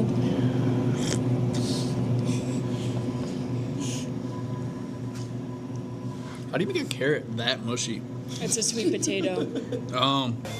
You see, we've got a vise in a vise. That's about it. This awesome, cool little part here. It's part of a skateboard, you know, Lakeside Manufacturing on Instagram, Lakeside Manufacturing. Soon enough, we'll be selling longboards, 10 by 36 inch longboards, $120 base price. That might change. That might change. Give us a look. Lakeside Manufacturing on Instagram.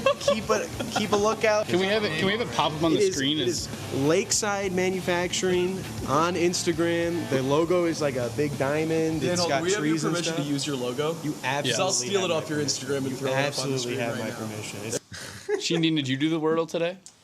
I didn't. Should I? Do it live. And then give me the answer. You just need a word.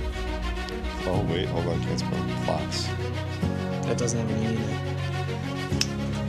Oh, I've never seen those colors. why is it red? Yeah, this is weird. This is Well, weird. I'm colorblind. I can't see the normal color. right. Or it's gotta be. Come on now. Let's go. Oh, yeah. Second try? Well, she was- Dude. Minch on the, I don't know what chair. Look at this guy. This is fun.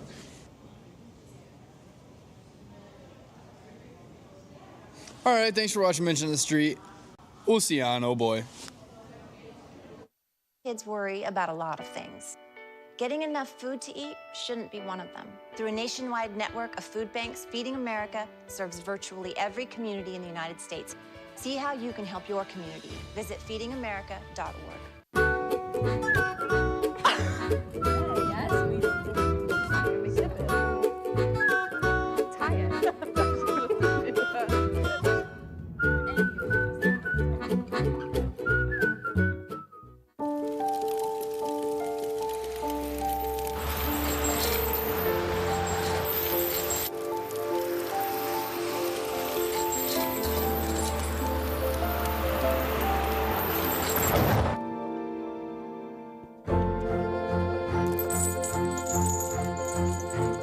Did you know dragging chains can spark a wildfire?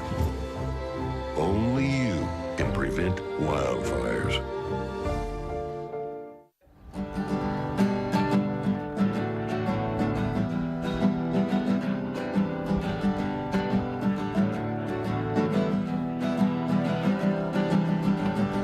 We're here for you, we're here for you. This is your channel too.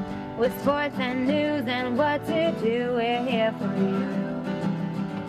It's your TV, you're watching WTOP. Your TV, thanks for watching WTOP.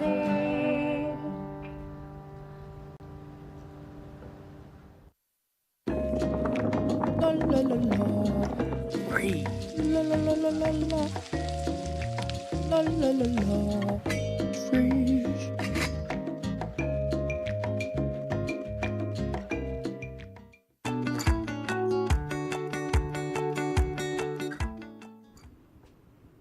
Welcome back to Oh Boy. So, when we had an episode for senior week last semester that we decided not to do, we sent out a Google form to our friend group, the Greasy Couch Community. The form asked the boys a bunch of questions. Hey, the boys got a bunch of questions, so we're going to go through and share the answers with you guys finally. So, pop it up. If we have Depart. Maybe not. All right. That was anticlimactic. Pop it up. There we There go. we go. Okay. Wonderful. Who's most likely to get thrown out of a party? All right, so we have a three-way tie here with Minch, John Boldis, and Frankie, Freaky Frank. Let the name speak for itself. Call him Tootsie. Boldis should have taken Never that. do anything bad. Yeah, no, I... So are we the deciding factors, or? Yeah, who's I guess the- you and I can... All right, so I think John. I'll go with Freaky Frank. Oh, okay. I'd say Frankie. Freaky Frank. Call him Toots. You gotta call him Toots now. Kenny told you to watch your mouth. All right, anyway. We'll go Frank We're on going that with one. Freaky Frank on that one. Next one. Oh, there we are. Boom! Oh, next I wonder one. if they can read that. I don't know. All right. Who's most likely to be an undercover spy right now? So, this one is Dan Hall. Hall. This We one, got Paulie Paulie. here. All right. Kenny. Kenny. And then Jaybird. Jaybird is my an roommate undercover Jaybird. spy. I guess. Do you I guys mean, remember who you voted for? Because I can tell you who I have voted no for. idea. I remember. I don't even remember doing I this. voted for Dan Hall. It was either Dan Shout Hall out or Dan I think it Hall. was I definitely voted for Kenny Dan Hall. said he voted for Dan Hall. I think Dan Hall just made a lot of sense. Somebody's lying. So, I voted for Dan Hall. Next one. I think he's too cute to be real. All right, most likely to drop out. Minch. Frankie. Let's go with Boldus in there. Where'd that come from? I'd give that one to Frankie too, just an edge. I'm giving Oh, that one really? to Minch after the semester he's gone through doing. Oh boy. Oh boy. Oh man. Next one. I love Next you. one. Who's most alpha? Jaybird! Yeah, Jaybird! There we go. Frankie somehow got some votes. I know he voted for himself. Yeah. We got Dan Hall, Boldus, and Kenny in there. All Kenny right. as well. I'll take. The bird. Actually, no. That is not Kenny. There's what is it? 3 different shades of blue. That one is actually Riley. That is Oh, Riley. it's just not Riley showing. got- page 2. okay. Riley got cut off? Definitely not Riley. Frankie definitely voted for himself twice. Because definitely not. Next one. Next one. All right, who's the last person to respond? Dan Hall. That is Hall. true. Dan Hall. Boldus. It's Boldus. It definitely is does Boldus. not answer. Dude, we will be pulled over on the side of the road. It's happened a few times before. Calls John. Never answers. Never answers. I think we were back home. Yeah. My brother called John on like a Thursday night. He called us back Saturday morning. He goes, "Yo, dude, what's up?" Dude, I got stuff going on, man. Next one. All right, most likely to bail you out of jail. That's I Dylan, won this baby. one with a landslide. I'm proud of myself. There's for that. no you go. way. I'll No take- way. I'm on. I'll take a third Next one. of that. Who's the goofiest? Paulie. Real. Hey, now, yeah. that's got, hey, Goofball. I am a goofball. If we had Brian on here, Yeah. that would be All right, next one. run away. Yeah. Run away. If we have it. Next one. Most likely to bark in public. Really? Do it! I won that one. Yep. That's I all gotta you need to vote know. somehow. Next one. Oh, Frankie would second. Yeah, that also makes sense. That's real. Next one. Yippee, live in the van. Seth and I split. So they're just gonna be living the van life Yeah, together. Oh yeah. And then all of us can live in one. We're all like, just suplex living the van life. Yeah. Next one. Get back with their ex. Frankie. I didn't even have Brian. That's No, Brian. that's Brian. And then that one, Oh. the one vote was for me. I was gonna say like I didn't. Anyway, I love my next girlfriend. one. Yeah. Get married first. That's gotta be Kenny, right? Yeah. wait, No. This one's Riley. Oh, that makes this sense. This one's Paulie. Yeah. This one's Boldus. Hey, and then nice. I think this one's Kenny. Yes. All right, next one. We love Congrats, Chelsea boys. around here. The person you go to for advice, I won that one. I don't know how I didn't get anything. That's honestly. Yeah, we we need a need to listen to revote. Dylan. We need for a advice, but revote. That's all right. Next Revote. one. I'm going Dan Hall. Biggest simp, Paulie. And it Real. stands true to Landslide. that. There wasn't even a different option. 100% true. It was. Hey, real quick, guys. Who's the biggest simp? 3, 2, 1. Paulie Beatty. Hey, shout out Juliana, I'm about though. to say Last some time words we I did can't. This, last time we did this, when we sent this out, she was just your friend who's a girl. So, Yeah. But now she's my girlfriend. girl who's a friend. That's how you No, say I'm it. sorry. She's my lovely. Anyway, we're going to send it over to commercial break, and we'll be right back with some more. Oh, boy. And it could be your last chance to see one occur for 2 decades, as the next time one will be visible over the continental U.S. He's May 84. Yarrow told police in the hospital that he had pressed the doorbell and waited. They mix with oxygen and nitrogen and briefly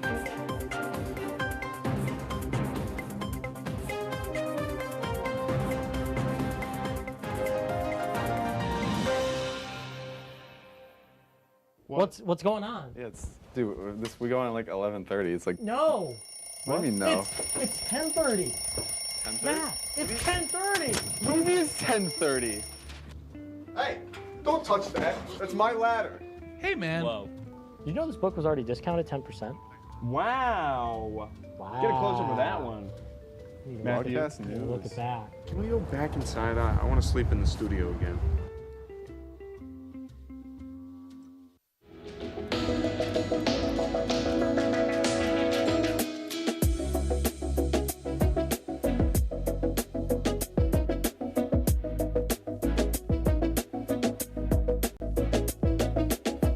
When I was in foster care, I never knew when I would have to move, so I always had my suitcase ready to go. Then one day, I was adopted. My new parents opened their hearts and home to me. My parents cook my favorite breakfast for me every morning. My parents take me on trips I never thought I would go on. They gave me a home and an even better reason to use that suitcase. My parents aren't perfect, but they're perfect for me.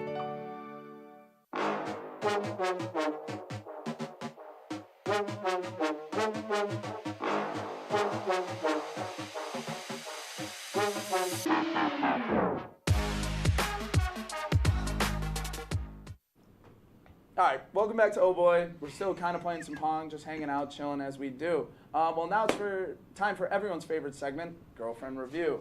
All the boys now have girlfriends, and I'm still sitting here single. So if you're watching this, maybe pop up my Instagram, give me a follow. Don't put up my Instagram, I guess, Brummer, whatever, dude. I'm just going to stay single. So, boys, take it away. Do we have a camera? Take two, maybe. Or not. Anyway, we're doing girlfriend review. From Megan, we've got a few key texts. Hey, wait, Katie and I are laughing out loud. Shout out Hannah. Shout out Hannah. We're bringing Dylan up for you. We're going to hang out. That's all I'll say. Yeah, we're laughing out loud. Minch on the street is very funny. Calling out your broken trucks are not broken, by the way. They're just for now making sure I know what I'm talking about by fixing them. Wow, only 6 minutes left. This is so entertaining. I don't know what more we could have better than that. So we're going to move on, yeah. Hey, good job. Good job. Thank you, thank you. All right, Minch. All right. From Ella and her family. Loves the new set. Doesn't. I'm not gonna say that one actually. The new graphics cool for Minch on the Street. I like the new style of Minch on the Street. I think there was 2 seconds where I wasn't laughing or smiling.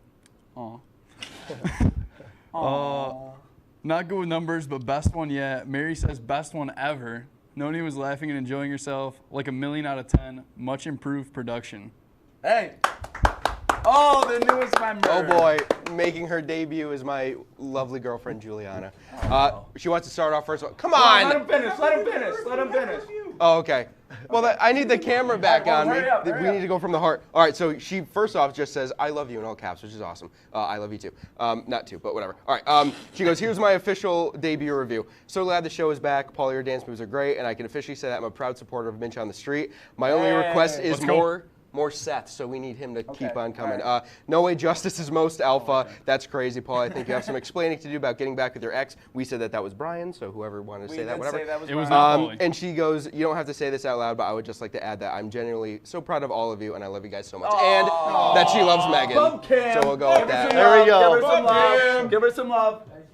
Bump Cam, maybe. Oh, that was good right there. All right, Kenny, go. All right, go, Kenny. Go. Why is Sean Dean calling me right now? Fine. Not have a mic on me, so I'm going to bring Minch over here to be on mic. Thank you, Minch. She says, it was wonderful, 10 out of 10, great entertainment, and a big fan of Minch on the Street. Yeah, who is it? Who is it? All right, here, scooch back in. Scooch back in. Scooch back in. Bring it in, boys. All right, boys. All right, so spring break coming up. Sadly, we only got, what? One more no more episodes. No more episodes for spring break. Thank God, because I need to get out of here. Me, Paulie, Kenny, Riley, Brummer in the back. We are all going to the Outer Banks. In Australia, baby. Not Australia, but quickly, we are going to be doing, we haven't publicly announced it, so we're going to do it now, and it will be on the Instagram. We are going to do Oh Boy Takes on the Outer Banks. It will be a vlog-style special event. It will not take up any Oh Boy time. It will be its own new show, hopefully 30 minutes.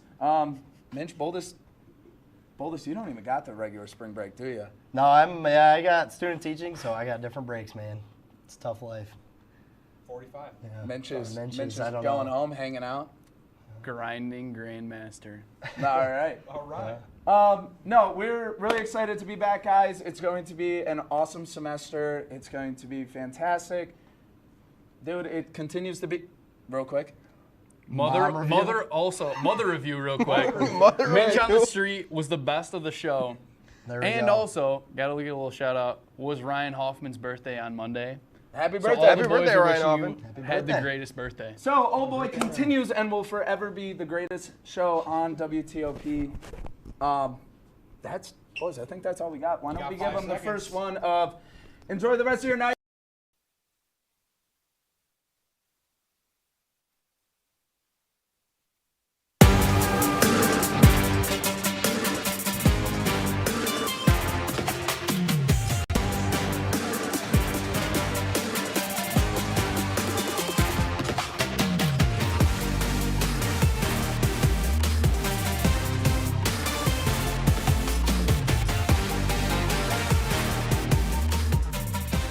Welcome on into season 23, episode number 3 of Laker Connections, your only place for all things Laker sports. I'm Kenny Gerard, co-hosted by the somewhat likable Lucas McGarry. Oh, come on. Now, Mr. McGarry.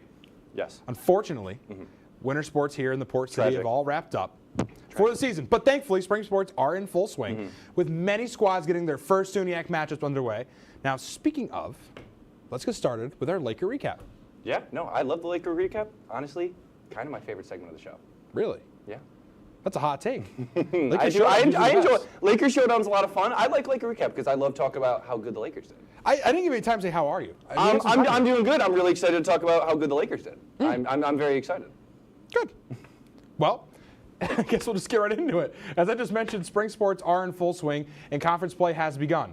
Now, some teams are looking to make a return to the SUNYAC playoffs after strong seasons last year.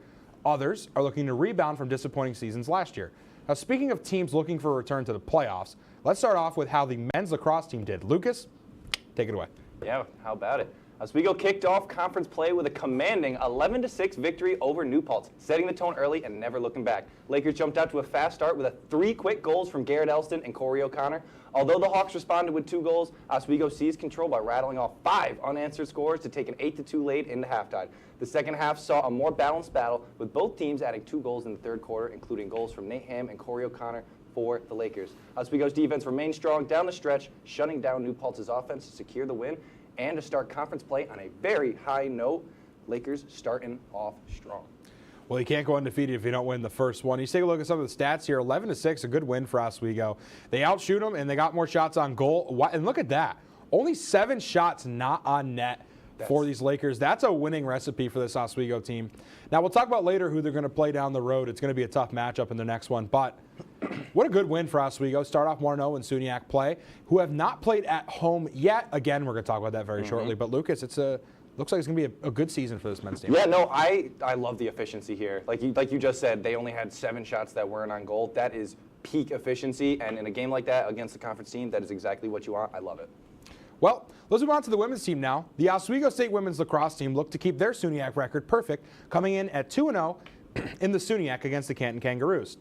The Lakers would strike first and take a commanding 4-0 lead in the first before Canton would respond, making it a 4-1 game. The Lakers would once again go on a run, and it was a good one. The Lakers went on a 6-0 scoring run to make the game 10-1 early in the second. The Lakers led 11-3 going into the half, and Canton was unable to mount the comeback. The Lakers would go on to defeat the Roos 15-4 and stay perfect in conference. The Lakers move on to 3-0 in the SUNYAC and 7-2 overall.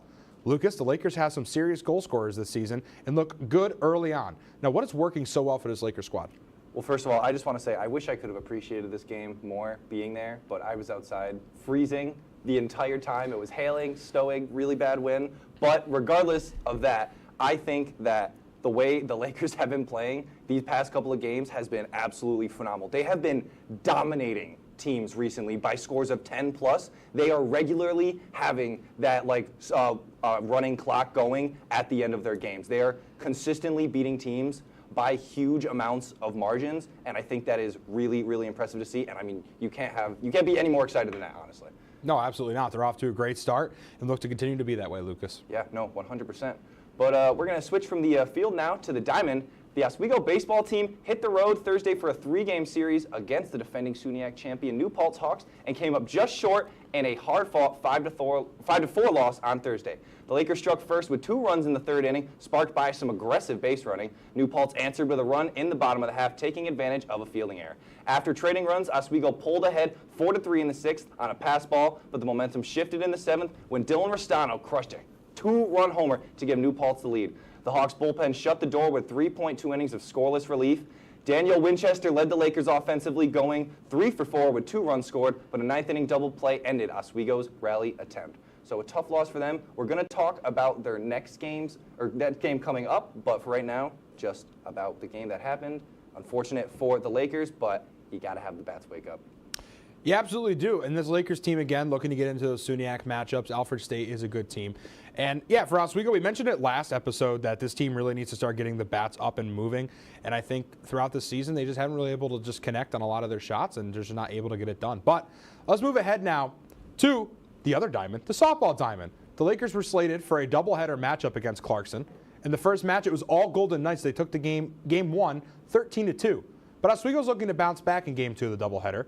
Clarkson would strike first with an RBI single in the top of the first. The Lakers would strike back in the same inning, notching 2 runs in the bottom of the first. The Lakers would have a great 4th inning, scoring 3 off an RBI triple from Lillian Haggerty. They held up this lead all the way into the top of the 7th and final inning. Clarkson had 2 cross the plate to make it a 1-run game, but Oswego was able to hold on and win 5-4 over the Golden Knights. The Lakers improved to 5-8 on the season. Now, Lucas, after a couple of rainouts, the Lakers are looking to get into conference play.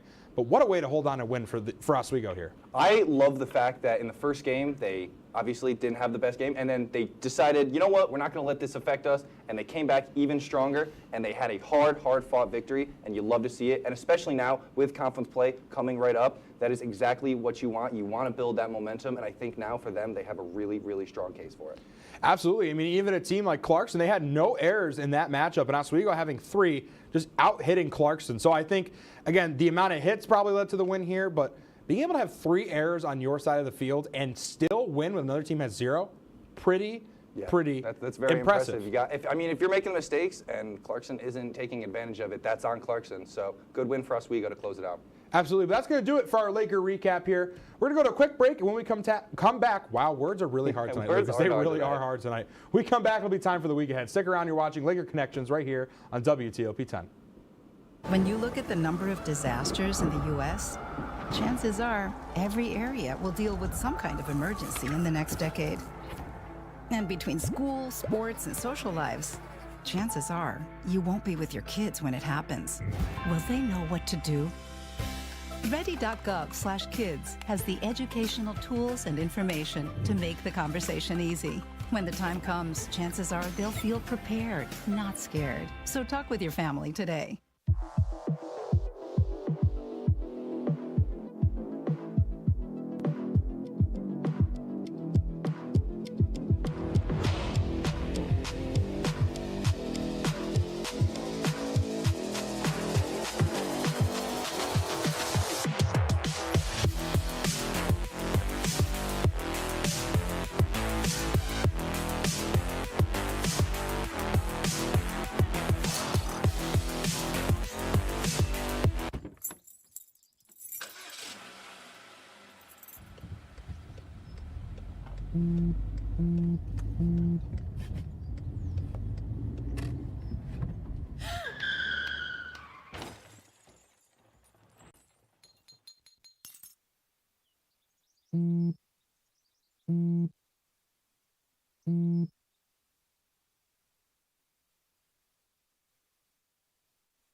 I had to eat a raw egg on Chris's dormitory floor. I currently don't have any federal pending charges.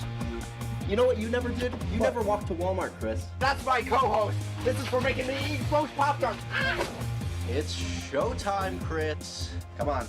I want to be on the air for that. I got a couple things to say. No. Spin the wheel. But you got censorship. Welcome back. Welcome back. Welcome back to... Welcome back into Season 23, Episode number 3 of Laker Connections, your only place for all things Laker sports. I'm Ken Gerard, co-hosted by the sweaty and laid-back Lucas. I apologize. It is really, really hot in the studio right now. It's roasting a little bit. It is very hot. I overheat very easily. I guess the school didn't turn on the AC quite yet. We haven't got any yet, so we're a little hot in here, but we'll get there. We'll make do. We have discussed the past, Lucas, and it is time to talk about the future. We have a lot of action for Oswego Athletics. And Lucas, Well, let's discuss it. Yeah. Start off with what's going on for the baseball team. Yeah, well, after falling 5-4 to New Paltz yesterday, the Oswego State Lakers have a chance to bounce back with a crucial SUNYAC doubleheader tomorrow at Lauren Campbell Memorial Field. Sitting at 12-7 overall and 4-3 in conference play, the Lakers will need strong performances on both sides of the ball to take down the defending champion. The Lakers currently lead the conference with a team ERA of 4.81, while the Hawks lead the conference with a team batting average of 348. The first game set for noon and the second at 3 p.m., Oswego has a prime opportunity to bounce back and make a statement in the conference standings, especially over the New Paltz Hawks, who are the defending champs.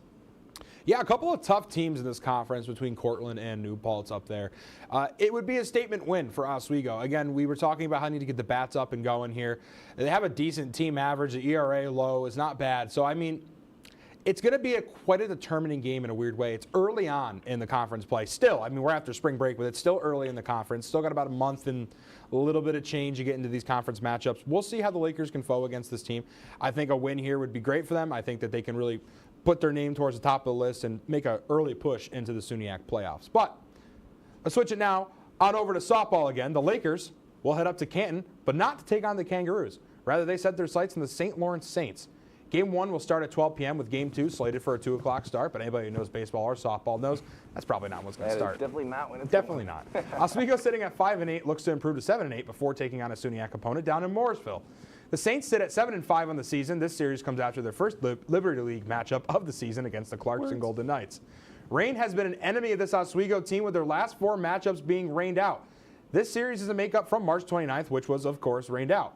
Lucas, with an exciting matchup for the Lakers, what are we looking for in this one? I'm just really excited to see a very, very close game. I think both of these teams have a lot to offer when it comes to pitching and hitting, and I think when it comes down to it, this should be really, really competitive. Both of these teams aren't struggling, but they're right near the 500 mark. Oswego's slightly under, and St. Lawrence is slightly over. So for both teams, you have the different mindsets of Oswego's like, we've got to get that 500 point. You want to get there because that's where you start before you build up. St. Lawrence, you obviously want the opposite. You don't want to hit that 500 mark because you're already past it. So I think it's a very fun dynamic for both of these teams to be playing against each other now. And I think, like I said, it's going to be very, very competitive. Absolutely. Yeah, so now, I'm sorry, instead of we're going from the diamond now back to the field, where we're going to take a look at Oswego State women's lacrosse team. Clever. Looks to stay perfect in SUNYAC play as they take on the Oneonta Red Dragons this Saturday. The Lakers enter the contest with a strong 7-2 record, 3-0 in the SUNYAC, while Oneonta sits at 3-7, 2-1 in the SUNYAC. Oswego boasts an impressive offensive attack, averaging 16.2 goals per game compared to Oneonta's 13.2. Oswego also clears Oneonta in goals against per game, holding teams to just over 7 goals a game, while the Red Dragons allow almost 14. With both teams fighting for postseason positioning, this matchup should be very, very interesting. It got dark in here for a second. It did get dark. I don't know what happened. Well, again, we talk about this team being so dominant, and we've seen with that 7-2 record, 16.2 goals per game. That's crazy. And look at the shot on, and they're evenly matched up. This is an even matchup. I mean, Oneonta is still a very good squad. I think the record is a bit deceiving. Yeah, they had a couple of really, really tough, but also close losses that could have gone either way. So their record doesn't exactly show their talent level. They are a solid team. They are a solid team, and I think this will be a good one for Oswego. If they can pull away another victory here and move even farther into the SUNYAC, it's going to be a tough matchup coming up again. And Cortland just in their near view future, a tough team that they've never beat, so we will see. But let's move on to men's lacrosse now, as the Lakers will take on the Potsdam Bears this Saturday at home, which is their first home game of the entire season. The Lakers are currently undefeated in the SUNYAC, sitting at, 1-0. The Bears sit at also 1-0 in the SUNYAC. After a trouncing of the Canton Kangaroos by a final score of 24-2, Potsdam comes in hot. This matchup is set to be a good one, an early SUNYAC matchup between these two squads. Potsdam comes in on fire. Now, Lucas, you think the Lakers can tame the flame and take down the Bears, or is this just a Potsdam team that's just too hot to handle for the Lakers? So last year, the Oswego essentially had the same scenario against Potsdam. Potsdam was hot last year, and then they came to Laker Field, and Oswego beat them in overtime. I was on that call. It was so much fun to watch. This Lakers team is full of surprises, and I really think they can, I think you said, put out the fire, quench the fire, whatever you want to say. Flame? Tame the flame, sure. I forgot what I said. It doesn't matter. Whatever you want to call it, I do believe that they can, so yes, they can. And I 100% think that this is going to be a very, very good game. It was very low scoring last time, so I don't know if that's going to happen this time, because obviously Potsdam, they average a crazy goal scoring. But I think Oswego has a very, very solid defense that can tame this flame, like you said. Absolutely. That's going to be all the time we have for our week ahead. We're going to go to a quick break, and when we come back, oh my God, again, I did the same thing. When we come back, it'll be time for a new segment here at Laker Connections called Way Too Early Predictions. We'll see you on the back half of the break. Stick around.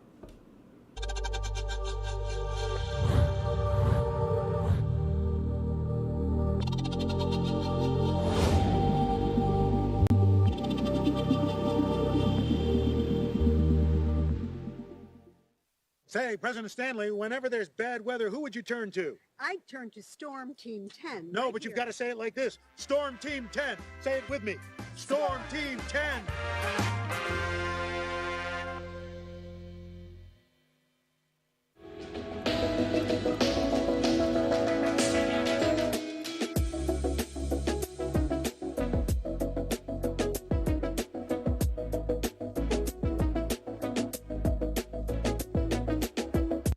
If you like action,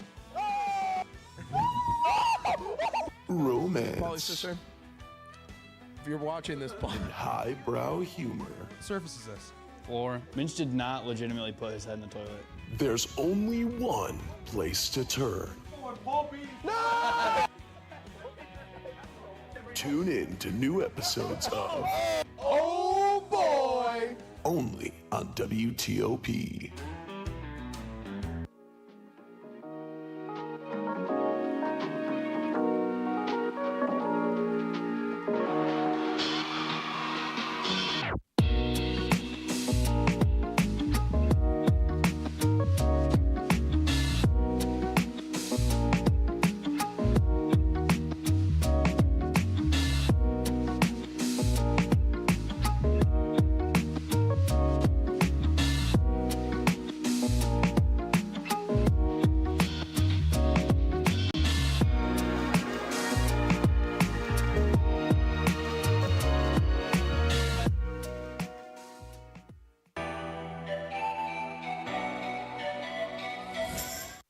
Welcome back into season 23, episode number 3 of Laker Connections, your only place for all things Laker sports. I'm Kane Gerard, co-hosted by the large-hearted Lucas McGarry. I'm running out of things to say, Lucas. You can reuse that. No, you said I told you last time I got to change it every time. Yeah, I guess so. So here we are. That's what you want to do. There goes 3 more. So 3 more off the table. But now, Lucas, we can sit here and be sad and miss winter sports here in Oswego, or we can serve up some hot takes and make each other, and maybe some of those watching at home, also upset. We're doing something new here on Laker Connections. Me and Lucas are going to give our way too early season predictions for the 2025-26 winter season. Now, Lucas, I didn't even originally know what you meant. Well, now when you first like were like, hey, this is what we're doing, I was like, huh? And then I was like, oh, you mean all the way all down. of them. Lucas, let's start off with the 2025 SUNY champions, the men's ice hockey team.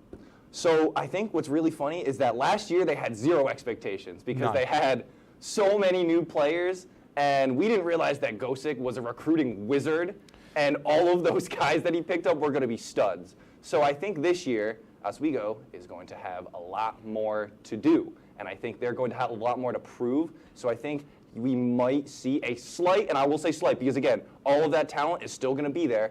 I think they're losing a couple of very good seniors, but other than that, they have plenty of guys that are filling in for them. And couple? Only Daniel Kyle Bufo's gone. Oh, that's right. Okay, perfect. They're all coming back. So then if I pod, then perfect. Then they're going to be slightly worse, I think. But because I think because of the talent they have, I think it's expected. I think teams are going to be taking them a lot more seriously than they did last year. I think they're going to get better. I don't think. I can see that happening now, too. but here's what I mean when I say better. Hobart and Stevenson are coming into the SUNY next year. That's gonna be I don't think they repeat as SUNY championships. I think Hobart, the now 3-time national champion, is I would imagine is going to win the SUNY next year. I don't know. It's so annoying. It's so annoying. If anybody from Hobart for some weird reason happens to see this, I don't think you will. Actually, but if you do, then why leave? I don't want you here. You can watch That's another. not good. You can watch another show. Let's move on. Yeah, right. Let's move on to the women's hockey team. Now, speaking of expectations, this team was just so close to being into the NCAA tournament, and they dropped that final game against Plattsburgh in the SUNY championship. In their second season ever in the SUNY, they get there, host the championship, and lose it. their expectations, I think, may not be as high as the men's hockey team will be because of how many returners that the men's team will get. The women's team, though, is losing a lot of seniors, a lot of talent. I think they have a lot of young players who are still good, but losing Levy and some of these other talented players, it's going to be tough for them to recover from. But I think their expectation next year is at least an appearance in the SUNY Championship. I think they can get there. I'm not sure if they'll win it or get into the NCAA tournament, but I think that their expectation is at least getting into that championship game next year. No, I mean, without a doubt, losing Levy is like losing an arm for that team. Whoever is goalie next year is going to have like the biggest shoes to fill. So that is going to be very, very tough for them because obviously Levy was just a stud. So I think for them, it's going to be a figuring out season. Let's move from the frozen water over to the hardwood. Now tell me, the women's basketball team, what their expectations are going to be. Now they get into the playoffs. They win their first game at home as a 3 seed and then lose in the second round. So their expectations next year to me are a little flip-flopped. I mean, they are losing some players, but for the most part, I think this team still stays pretty well-rounded next year. I'm going to say a playoff appearance, I think, is at bare minimum what the expectation is going to be. At this point, yes. But I think they can maybe make a run and get a little bit deeper in the playoffs than they had did this previous season. No, 100%. They have been steadily improving every single year since at least that I've been here. When I got here, they were not the best team. They were pretty low in the SUNY standings, and then they finished third last year. That is very, very impressive to just see the steady growth. I still think the coaching needs to get a little better. That's just my personal opinion. But I think that they have plenty of talent. It's just whether or not that they use it correctly. Now let's switch over from the women's team to the men's team. Now this men's team was in the NCAA playoffs for the last 2 years, and this year didn't even get a crack at it. Didn't even get to the SUNY Championship.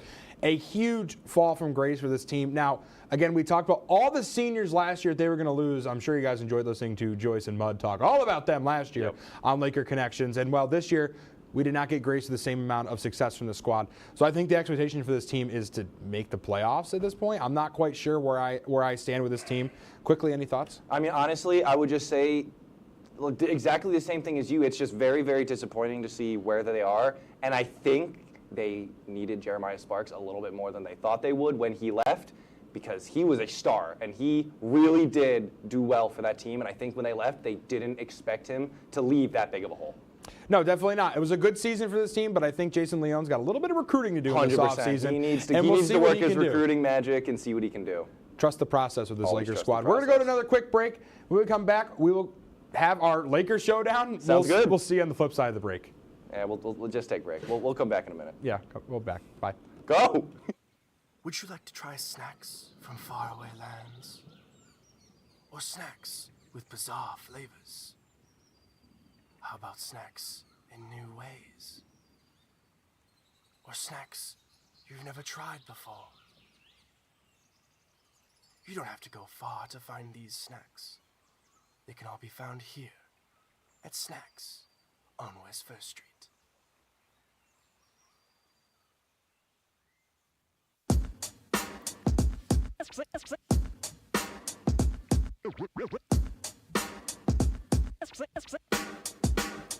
Yeah, we're walking around campus, and what do we see? All these clubs are looking. They're looking for me. There's hockey. There's improv. So much to see. So let's go try them out and see how they be. Come on and please watch. Our embarrassments free. Tune in to Amateurs on WTOP.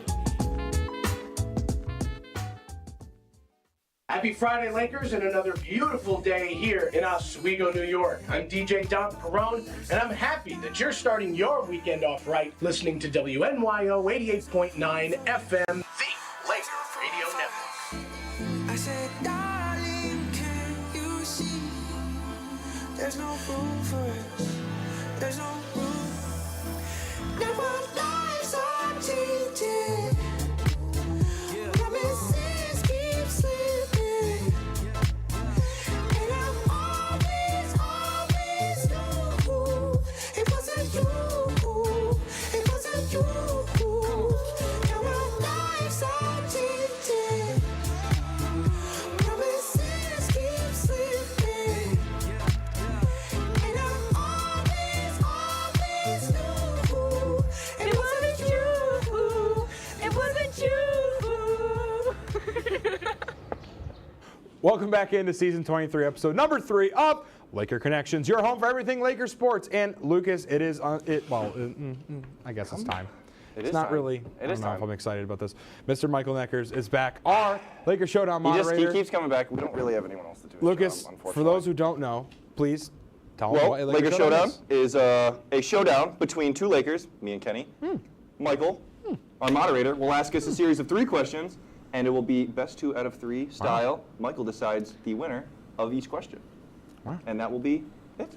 Michael? Yes, that's exactly what I'm going to do here, guys.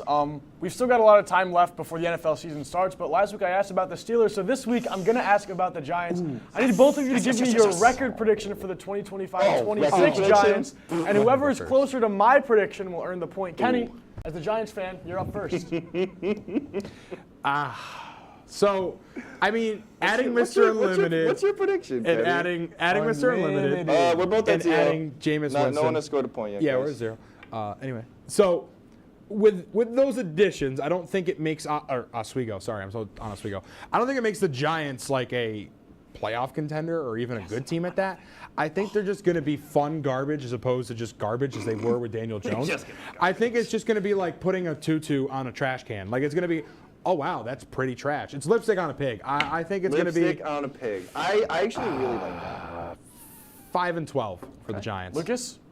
I'm going to go 3-14, just flat out. That's I don't see. I love Mr. Unlimited. You know, he was my quarterback last year, but the Giants just don't have enough talent right now. I think 5-12. I don't see them winning more than 3 games, and I also see them losing a couple of games that they 100% should win. Oh, they absolutely. That's will do why that. I only see them winning 3. But Those then I 3 see those- games will be against teams that they shouldn't Time's have up. Time's up. Well, guys. As you know, I'm a pretty big Giants hater. Not as much as I hate Philly.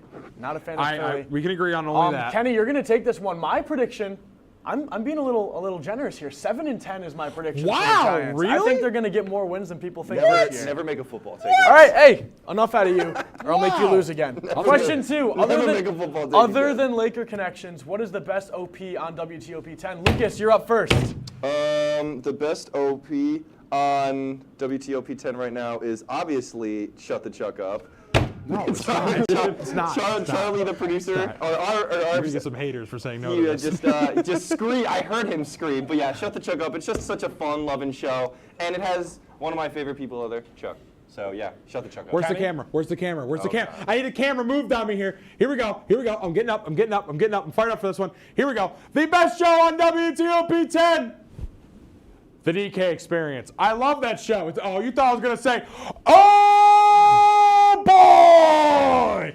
Oh, boy, and it's not even close. Oh, boy, by a mile, and it ain't even close. You pick anybody else, you're wrong. No, you're wrong. Sit down. No, you're wrong. Sit down, buddy. No. Sit down. Fired up. So, we've got a tough decision here. Yeah, you do. Do I let everyone at WTOP-10 hate me, or do I pick Lucas's answer?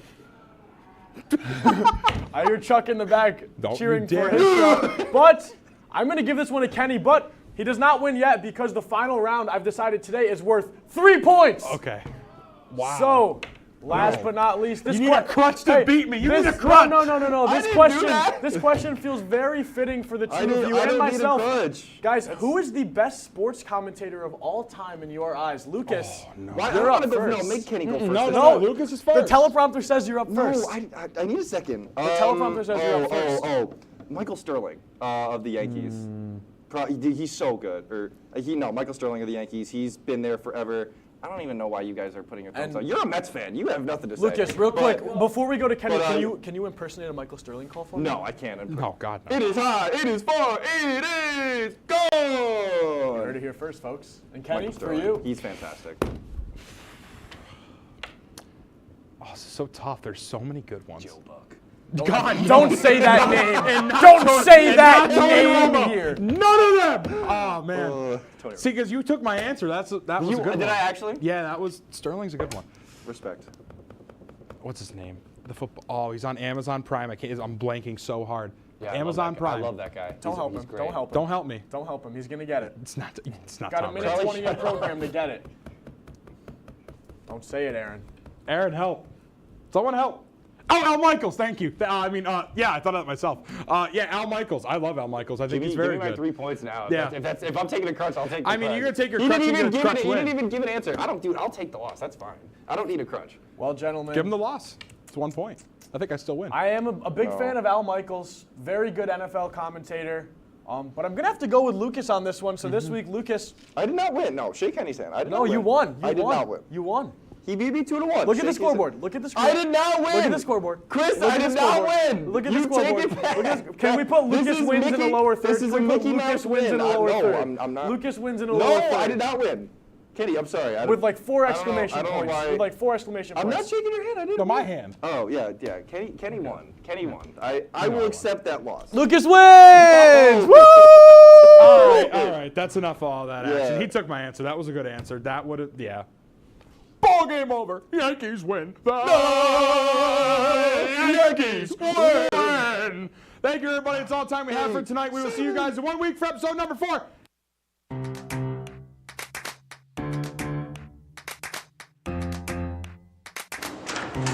Hey, how are you? You want to chat? Well, you're in luck. The Mick and Nick show is about to start.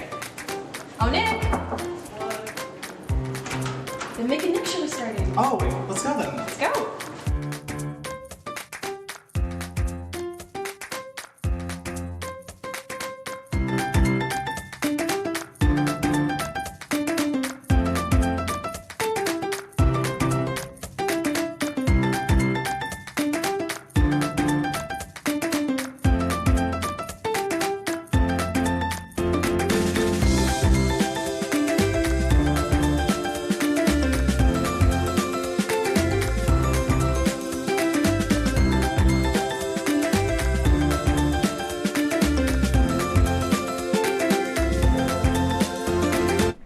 Welcome to the Mick and Nick Show. It's great to have you join us. Nick, what are we going to talk about today?